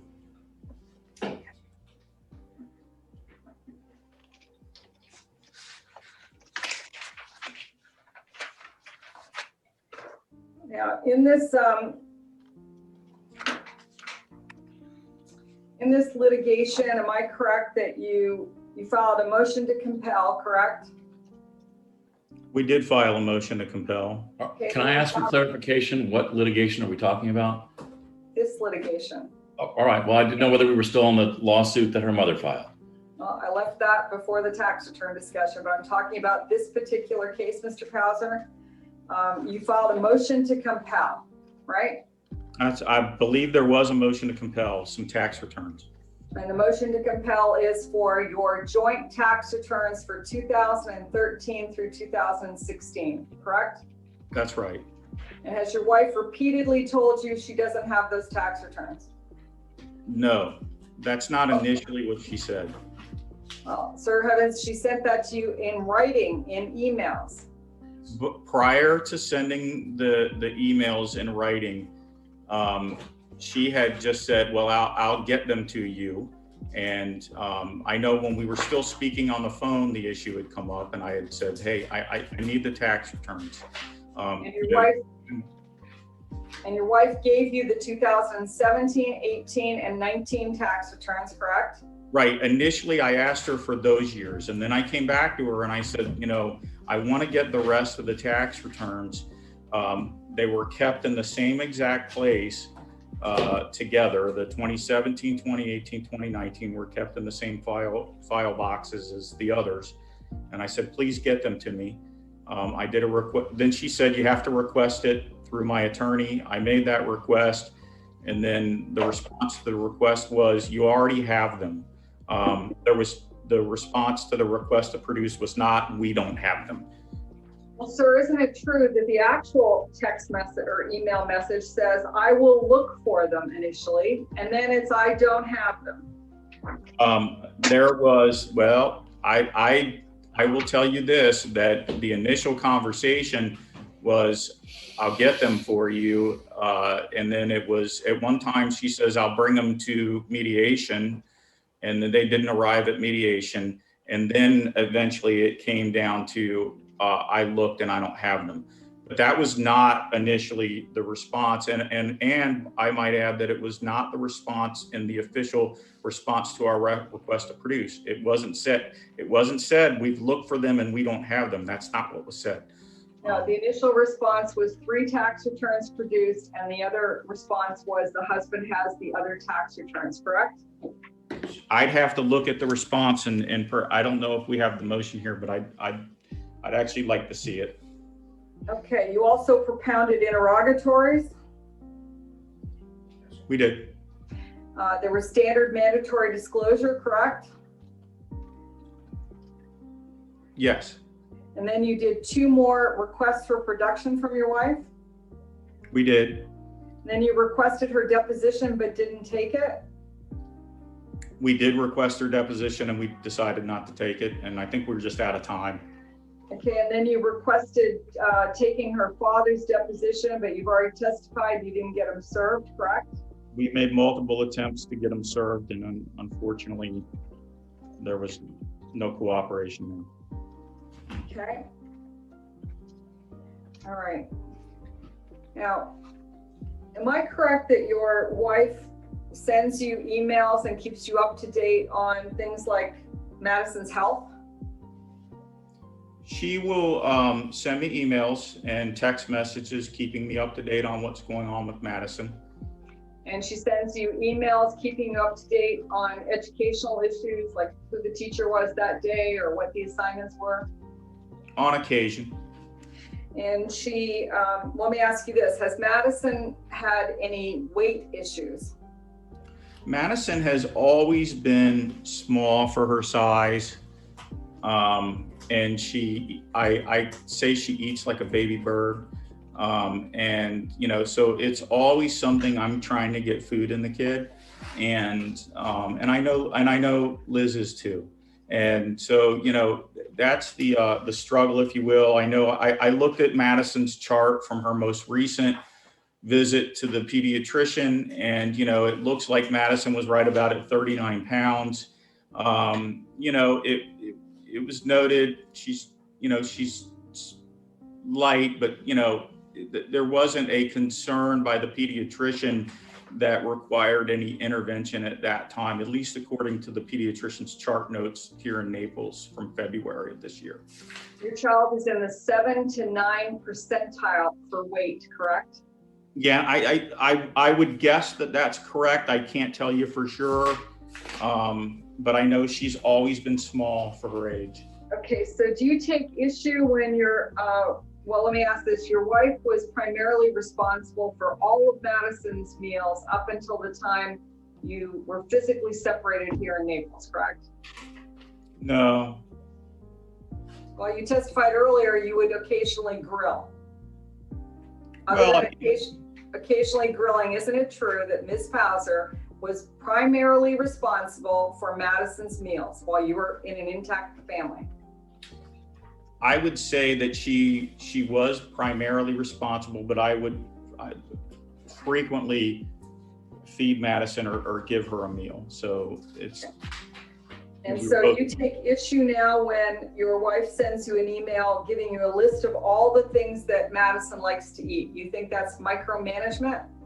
Well, you know, I think that under the circumstances, and that's just one email in many, you know, where it's don't feed her this, feed her that, you know, and so I would say that, and I told you in my testimony earlier, I said, look, I don't necessarily have a problem with her sending me an email saying, hey, these are the foods that Madison likes.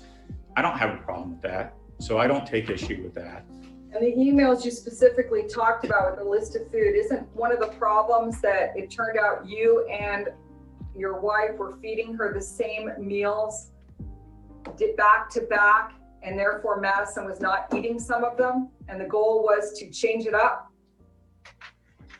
You know, I don't know if that was the goal. And I don't know if that was the issue that was raised when it was asked about doing some kind of chart with her meals. Would it be fair to say that from the beginning of this case, your wife has taken the position that she does not think the current schedule is in the best interest of Madison? I don't know if she did that right away. So I think that that we started doing this, and then I think once we got further into this litigation, I think that things became more contentious. Well, isn't it true that almost at the onset of the case, your former wife filed a motion for parenting evaluation? Well, she did early on file a motion for a parenting evaluation, yes. All right, and would it be fair to say that when you send your wife an email or a text message, she answers you? Usually, yes. Yeah, so your email selection here for exhibit number 15 starts off with an email from you August 24th, 2020, and then doesn't have any communication in response from your wife. She responded to you, didn't she? In writing? Yes, by text. Sorry, I don't. Sorry, I don't. Where are you, Ms. Hall? exhibit number 15, Your Honor. Which one? Which page number? Very first page. Okay. It's 15, you're against 16. 15-1. Yeah, well, I think she's. Yeah, it's the first. Right.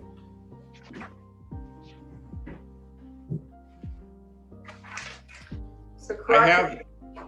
There's no replies there, correct? Yeah, that's right. I didn't get a reply to this email. Okay, has a constant, I'll call it complaint or issue raised by your wife to third-party babysitters? I'm sorry, say that again? Am I correct that it has been a constant complaint or issue raised by your wife to third-party babysitters? Yes, she has objected to the use of any third-party babysitters, including family members. Okay, and the reason she's objected is because she has been available, correct? No. Well, in every instance, hasn't she offered to care for your child rather than have a third party pick her up from school or a babysitter on your parenting time? The problem with her offer was that the offer was that if Liz went and picked up Madison at school, that Madison was going to spend the night with Liz if Liz did that. That was the offer. There was no offer, just so we're clear, there was never an offer to me by Liz that she would pick Madison up and then I would pick Madison up at her house when I left work. That scenario, I'd like to finish the question. That scenario that you're speaking of didn't happen. It was always in the context of if she picks up Madison and takes her to her house, then I'm not going to see Madison that night.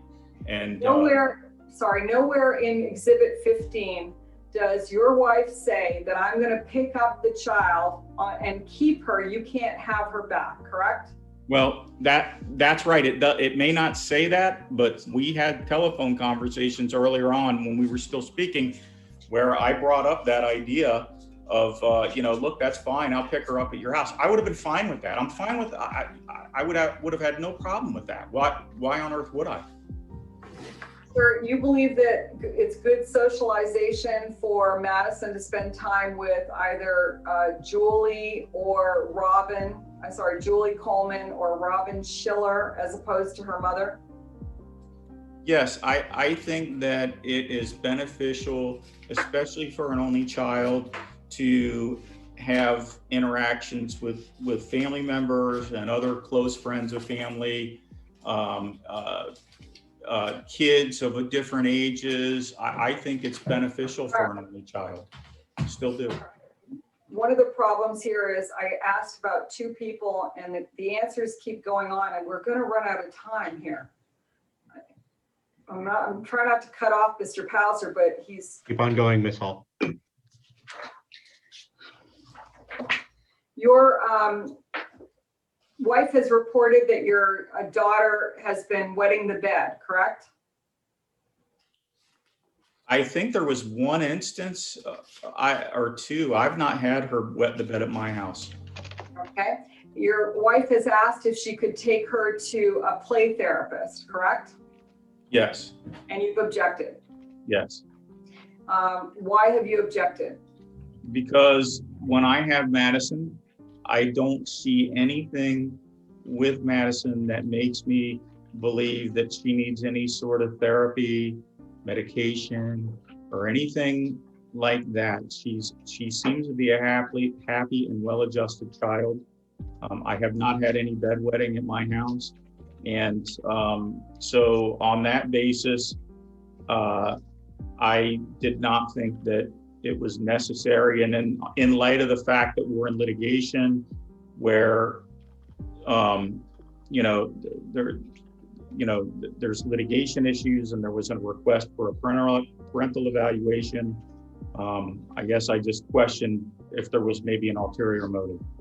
Okay, well, your own witness, Robin Schiller, said that she notes problems with your daughter's behavior when she comes back from her mother's house. Did you hear her testimony today?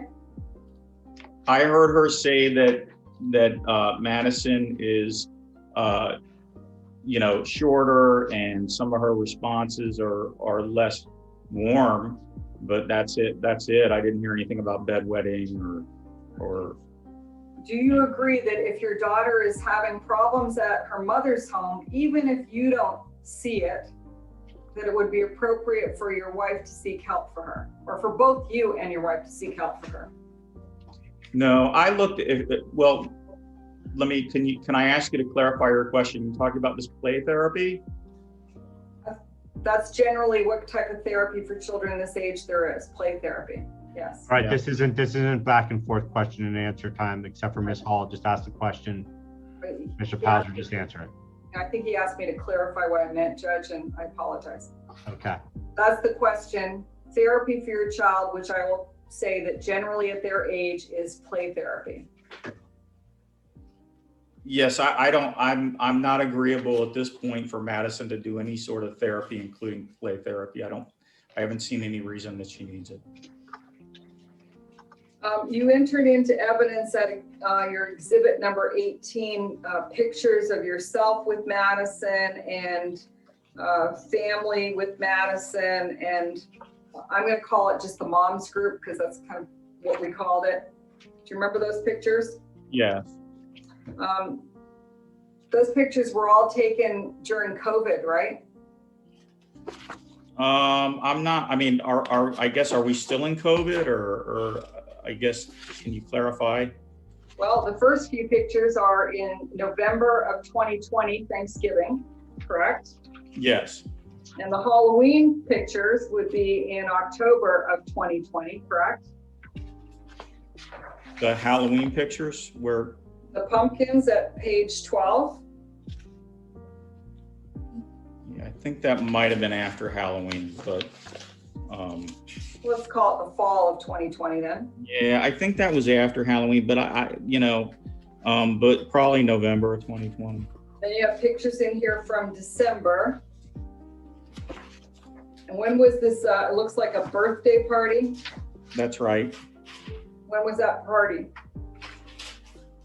That was a lot more recent. I think that party was within the last, probably the last 6 to 8 weeks.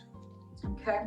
And is it fair to say that one of the issues that Ms. Pauser has raised about taking Madison out to restaurants and different places, that you need to be conscious of COVID, social distancing and masks? She did raise it at one time. It's just not a big concern to me. But your wife thinks it should be a concern, correct?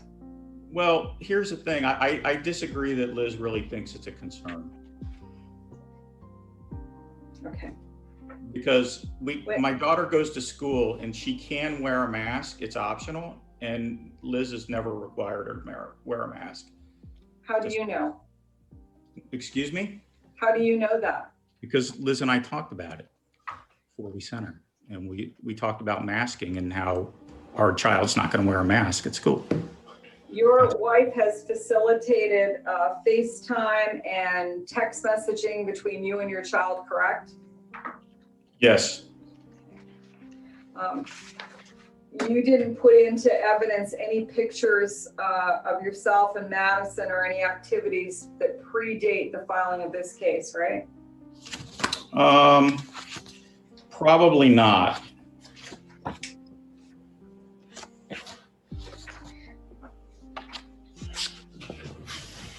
No, I don't see any that were predating. Has Liz brought to your attention the fact that Madison needs a car seat or a weight appropriate booster seat? She has said that she thinks Madison needs the full car seat. Because she's under the weight requirements, right?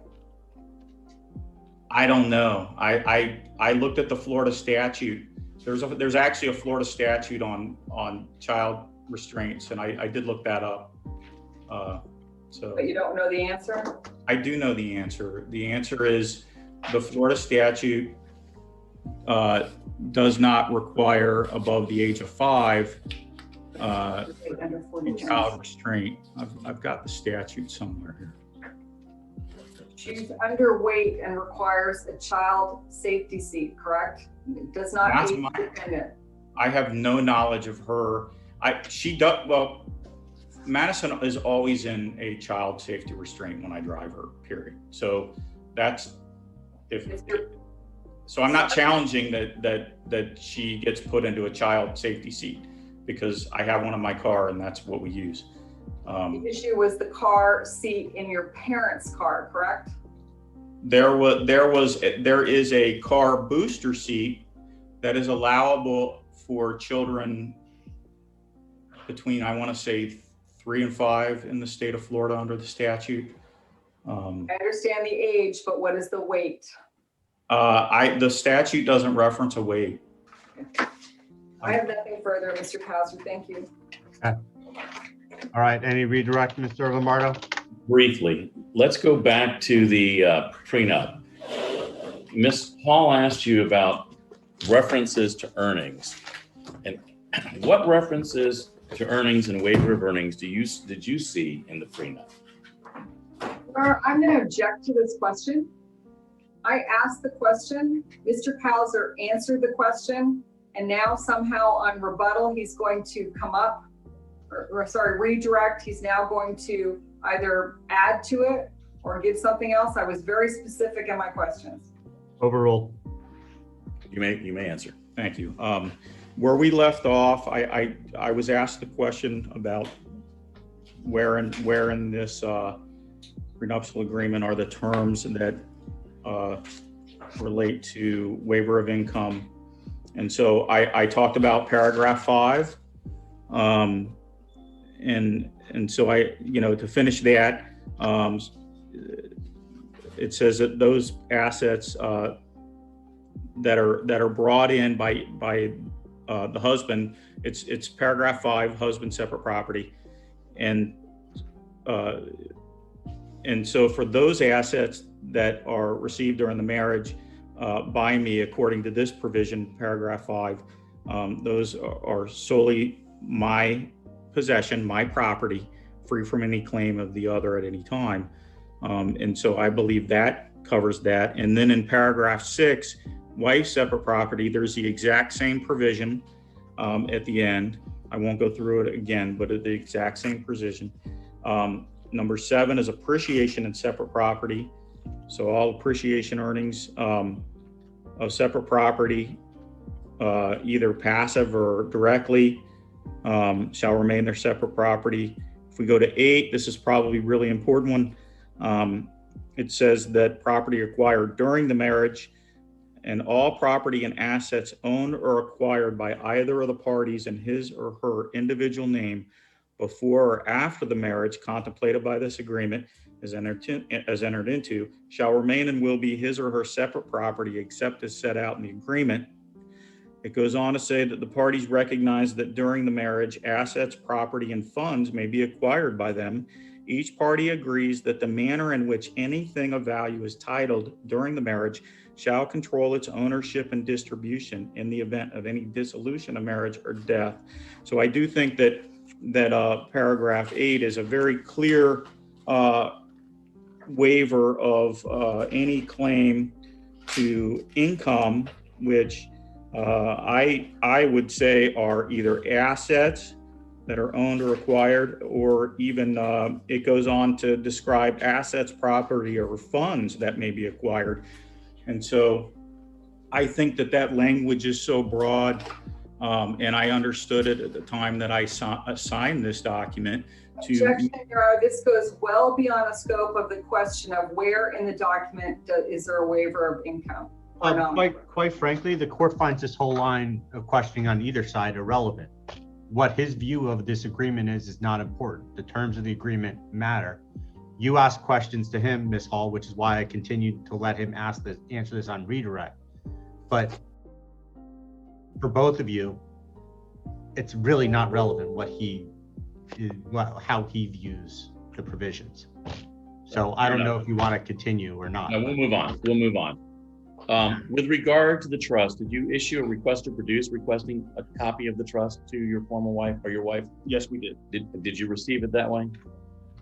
Did I receive the trust? No. Yeah. With regard to the emails, if you look at exhibit number 15 and you go to page 12, what did your wife tell you with regard to your request for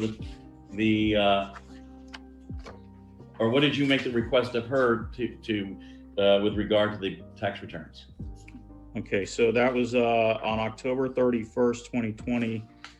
I had emailed her and said I would like to get copies of our joint tax returns and supporting documents from 2013, 2014, 2015, and 2016. These are the years we filed jointly. All right, now looking at page 10, and I know it's a little out of sequence because of the way these things are, what was Ms. Kirshner telling you about the tax returns at that point?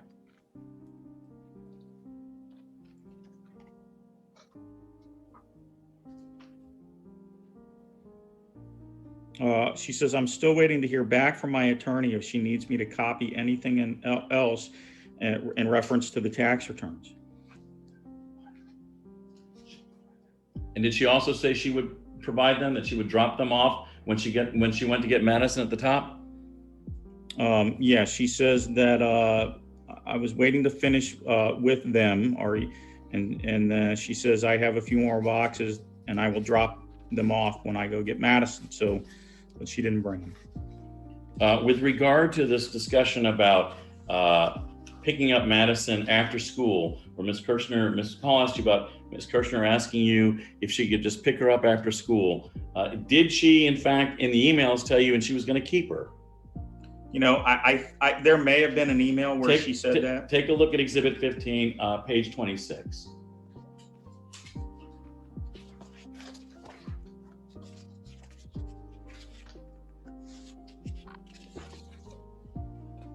Yes.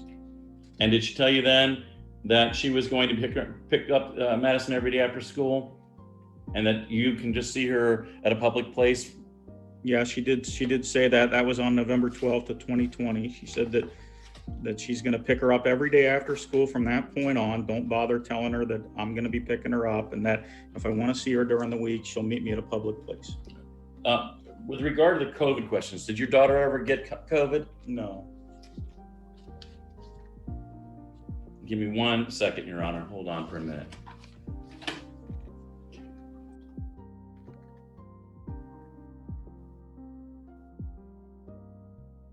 Nothing further, Your Honor. Okay, Mr. Lombardo, do you have any other witnesses or evidence? No further witnesses, Your Honor. All right, Mrs. Hall. Sir, I call my client, Elizabeth Hauser. Okay, Ms. Hauser, please raise your right hand and be sworn in by the clerk. Do you swear or affirm that the testimony you shall give shall be the truth, the whole truth, and nothing but the truth? I do. Can you please state your name and date of birth for the record? Elizabeth Susan Pauser, June 22nd, 1975. Okay, please proceed, Ms. Hall. Thank you. I'm going to ask you this up front because I always forget. Are you going to ask Judge Cohen to change your name in the final judgment? Yes. And what name would you like restored to you? Back to my maiden name, Elizabeth Susan Kirshner. Okay, could you please spell that, the words there? Elizabeth, Elizabeth,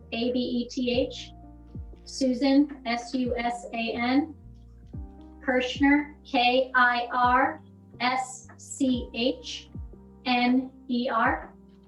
Thank you. Are you currently pregnant? No. And I forgot to tell you I was going to ask you that question. Sorry. No. It always stuns people. Okay. Are you in agreement that your marriage is irretrievably broken at this time? Yes. And are you asking Judge Cohen at the end of all the testimony and evidence and after his review that he dissolve your marriage? Yes. Okay. Could you please tell me how old you are currently? 45 years old. Okay. And are you in good health? Yes. All right. And when did you meet Mr. Pauser? In 2013. When did you start dating him? Maybe about April 2013. Okay. And were you working at that time? I was a school teacher with Collier County Public Schools. Okay. And was that a full-time position? It was. At that point in time, Mr. Pauser said he was working. Did he give an accurate history of his employment as far as you know? He did. Okay. All right. And do you recall what you were earning at that time? Probably about $42,000. Okay. Now, there came a time when your relationship became more serious, is that correct? Yes. And did you eventually get married? Because I was pregnant, yes. And what was the date of the marriage? November 30th, 2013.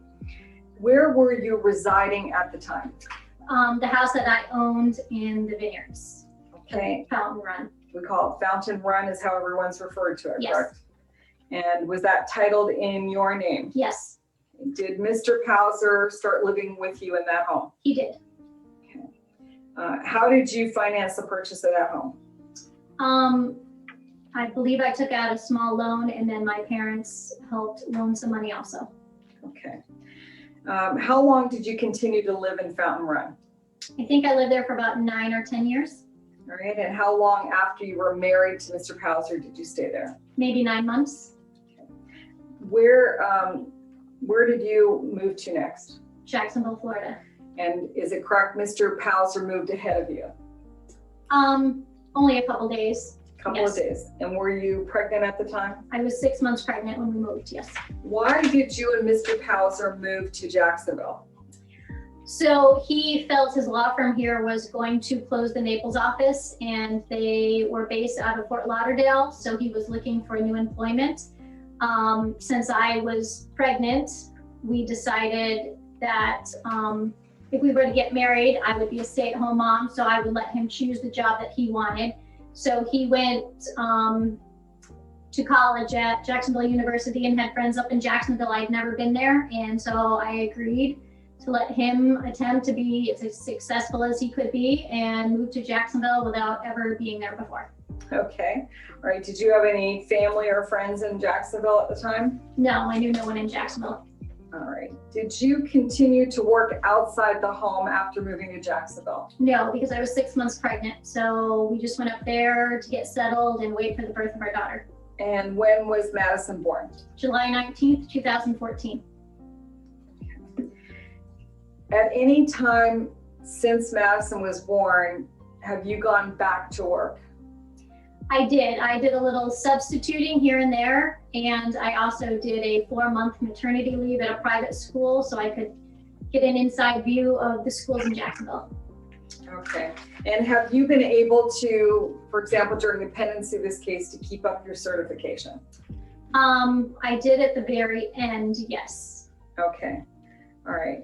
Now, I want to go to the time you were in Jacksonville. Yes. Where did you first reside? We had a rental for maybe 13 months as soon as we moved up there. And what did you do at the house in Naples when you were living in the rental? I put it on the market and finalized the sale once we had gotten to Jacksonville. Okay. And when did it sell? Do you recall? June 2000 and must have been 14. Okay. And did you receive proceeds from the sale of that house? Yes. And what happened to the proceeds of the sale of that house? I paid back my parents for the loan that they had given me to purchase that residence. Okay. Now, I want to show you, well, before I do that, did you and your husband decide to buy a house in Jacksonville? We did. And how did you arrive at that decision?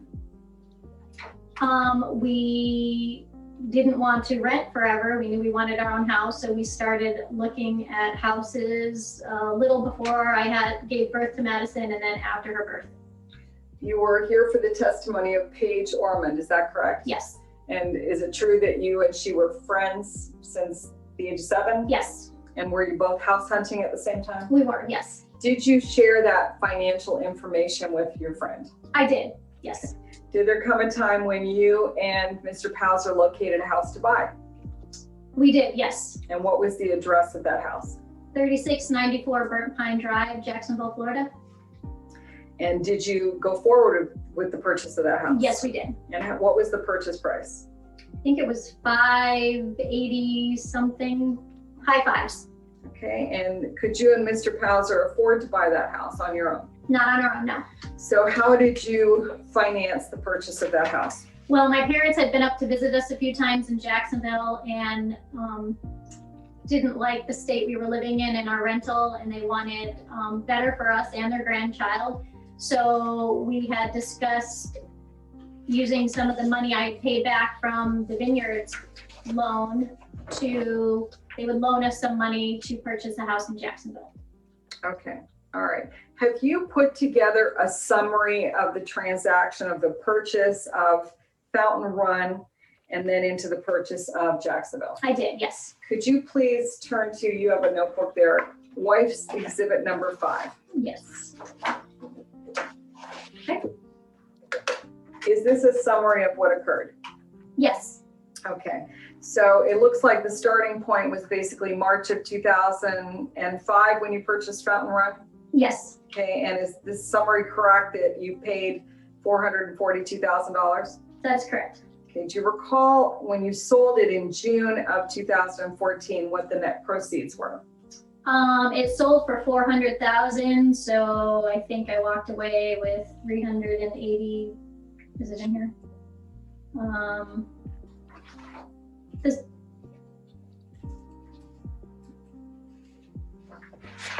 I know the house sold for $400,000, so close to that. Okay, you have a notation here that the proceeds were $371,000. Is that correct? Your Honor, these are clearly leading questions, and I have a problem with the timeline as well. We're going to read from a document. This is not a document. This is just her notes. I don't have a problem with the attachments, but the summary, which is not consistent with the notes, or excuse me, with the supporting documentation, I have an objection to, and I have an objection just reading from it. They haven't been moved to be admitted yet, but as far as reading from it, yes, I agree. That's the objection sustained.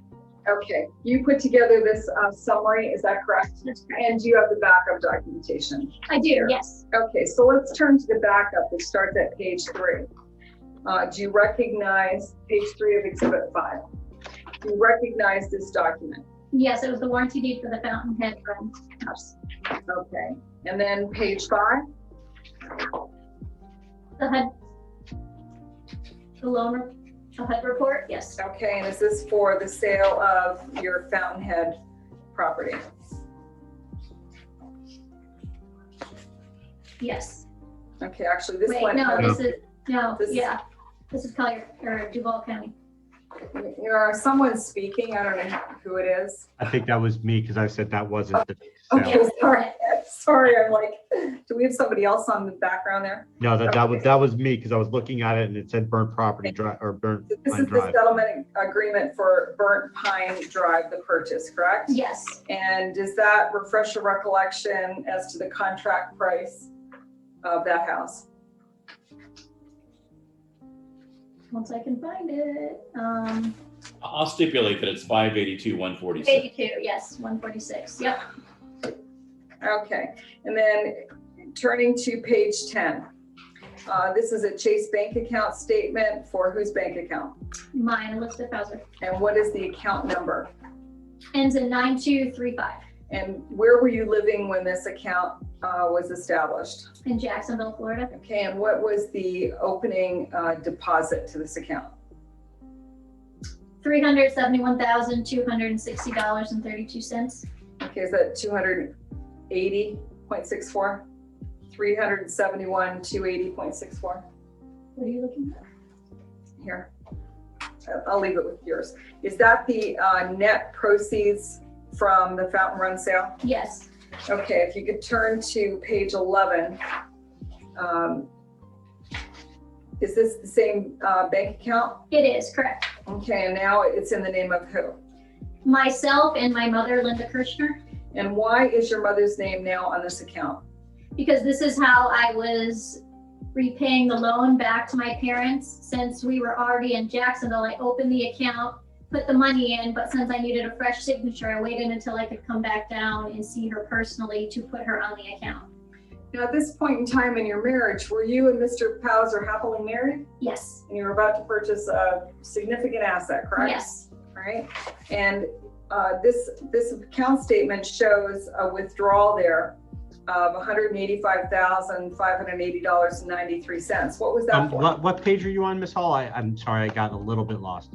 Sorry, Judge, page 11. 11, okay, thank you. There's a wire transfer there, $185,580.93 on page 11. Mm-hmm. Where was that money going to? Back to my parents. Wait, Okay. was that?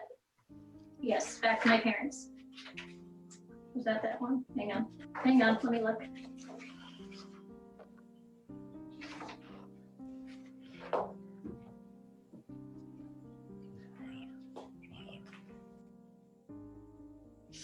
Yes. Wait, you're on page 11? I'm on exhibit 5. Okay, so no, this was for But this says it's going to Pine Road, or Right, Pine Drive, This was for the purchase of the Jacksonville house. Okay, so it wasn't going to your parents, it was going No, for I'm down sorry, I payment. looked at the dates wrong. Yep, Okay, so you're wire transferring money to the closing for the house, the correct? Jacksonville house, yes. All right, and there's another transfer there to the checking account 8181. Whose account was that? That's Scott and ours personal account. And why were you transferring $35,000 approximately at that time? We transferred that money for the purchase of furniture and house upgrades, like pavers and a few other things we wanted to do to the house, but for furniture. Okay, all right. Now, also in this exhibit, starting at page 15, there's some checks included. What is this check for? This, is that weekly? Yeah, David Weekly Homes, that was the down payment for our house in Jacksonville. Okay, and so there's a deposit into your joint account and then this withdrawal, correct? Yes. All right, Oh, okay, yeah. and then if you. Oh, I'm sorry. 15, this was the initial deposit? Yes, Your Honor. Okay. David Weekly Homes. Okay. Then I'm going to ask you to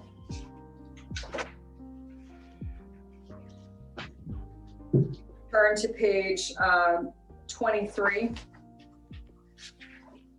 which is the joint account 8181. Yes. And do you see the transfer coming in? Yes, Of for, $30,000. That Yep. ties into the account with your name and your mother's, correct? yes. All right.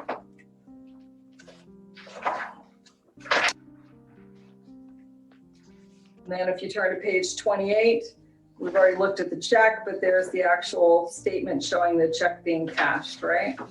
Yes. Okay, so then did you pay other expenses related to the house? Yes, we did. Such as what? Furniture, pavers, a fence. When I say furniture, I mean lighting, window treatments, everything for the inside of the house. Okay, so if you turn to page 33, Mm-hmm. there's a reference there to day and night movers. What was that for? Moving from our rental to our house in Burnt Pine. Okay. And then there's a reference on page 37 to Bank of England Mortgage Company. What is that for? That must have been part of the closing of the house. Okay, did you and Mr. Pauser have a mortgage on that house? We did. Okay, did you sign a note and mortgage to your parents? Give me 1 second. April, please just let me know when the switch has to happen. Just raise your hand and I'll do the switch. Okay. Thank you. Sorry. Please proceed. No problem. Well, let's continue down this path. Page 50, you've got some expenses there out of the joint account again. Are they related to the house? Yes, And is this all coming out of the loan money? it is. Okay. Did you repay any money to your parents? I did, yes. And how did you go about doing that? It came out of that joint account from mine and my mother's from the Chase account. Okay, and who did you transfer that money to? My parents' account. All right. Yeah. Did you and Mr. Pauser sign a note and mortgage to your parents? We did not, Why not? If you know. because we were family and they trusted us. I had borrowed money for my Naples house and returned it, and they felt they were helping us out and we would keep our word. Okay. Was this loan discussed with Mr. Pauser in advance? It was, and he said his only condition, he was happy to take it. His only condition is he wanted his house, his name on the house, which was absolutely fine with everybody because he was my husband and we thought this was going to be our forever house that we would live in forever. And if something else happened and we sold it, then we would return the money. Okay. All right. And did there come a time when you and Mr. Pauser decided to sell this house? Yes. Okay. First of all, why were you selling the house? I had wanted to return to Naples for quite a few years and we had been talking about it for years. And with him changing his job, it just turned out to be a good time right now. Okay. And where was your family primarily living? My parents live on Marco Island. And what about Mr. Pauser's family? His parents were currently in the Jacksonville area in Ponte Vedra. Okay.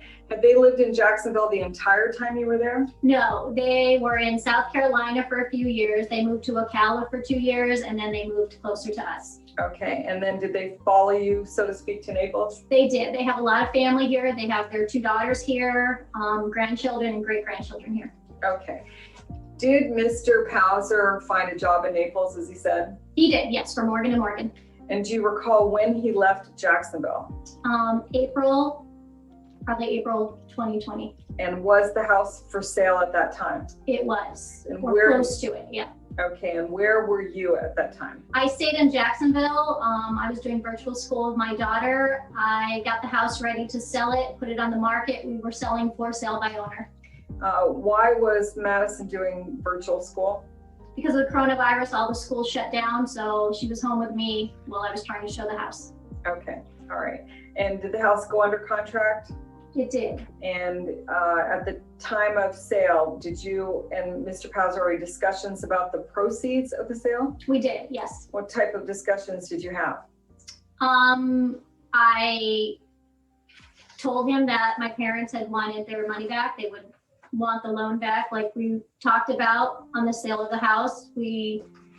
He had said he was fine. Maybe if we could roll that money into another residence down here. So there were a lot of discussions. He started to say he didn't want to return that money back to my parents.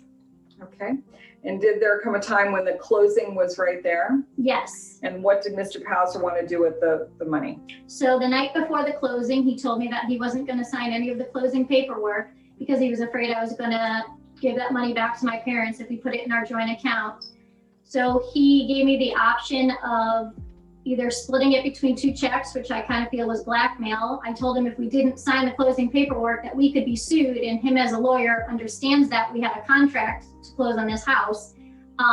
Or he wanted to put it in this account that he opened at Wells Fargo, which I was never given any information about. I didn't have an account number. I didn't know what type of account it was. I told him I wasn't going to do that. I didn't feel comfortable doing it. So I called my parents and said I was probably going to choose the 2 check option, and that I was kind of forced into one of those options. Okay, and to your knowledge, did either one of your parents or both of them have contact with Mr. Pauser about this loan? not after the initial loaning of the money. Okay, but when it came time for the sale of the Jacksonville house, did they communicate with him that they wanted to be repaid? No, they communicated through me. Okay, and did there come a time then when they started going directly to Mr. Bowser? Yes, after the sale of the house and they expected to be paid back, then they started reaching out and contacting him. Okay, all right. And have you repaid your parents your 1/2 of the sale proceeds? I have, yes. All right, and did you do it immediately or how long did it take you to do that? I did it in February. I wasn't sure what to do with the money. Scott and I had a period where I was staying at my parents'. Our relationship, we were having problems anyways, and we were talking about counseling. I guess I was hoping that he would return the money and we could still talk about it and talk about us. And then it just got to the point where we were going to end up divorced and there was no return. He told me I moved him to the most expensive city in Naples, and he needed to be financially secure and he wasn't going to return the money. So I think at that point our marriage was over. I knew my parents were going to have to sue both of us, and I guess I didn't know when to return the money, and I finally just returned it because I felt it was best to just be honest and give my parents back the money they loaned us. Okay. When you moved back to Naples, did you take up residence with your parents? I did for a month, yes. And that was on Marco Island? Yes, Okay, and how long, you lived there for a month? yes. And did you then move to another place? I did. The current residence I'm living in now in Old Cyprus. All right, and who owns that house? My parents' trust. Okay, you've heard Mr. Pauser call it your trust. Have you ever owned a trust? No, Did you establish the trust that owns this house? no. Who established the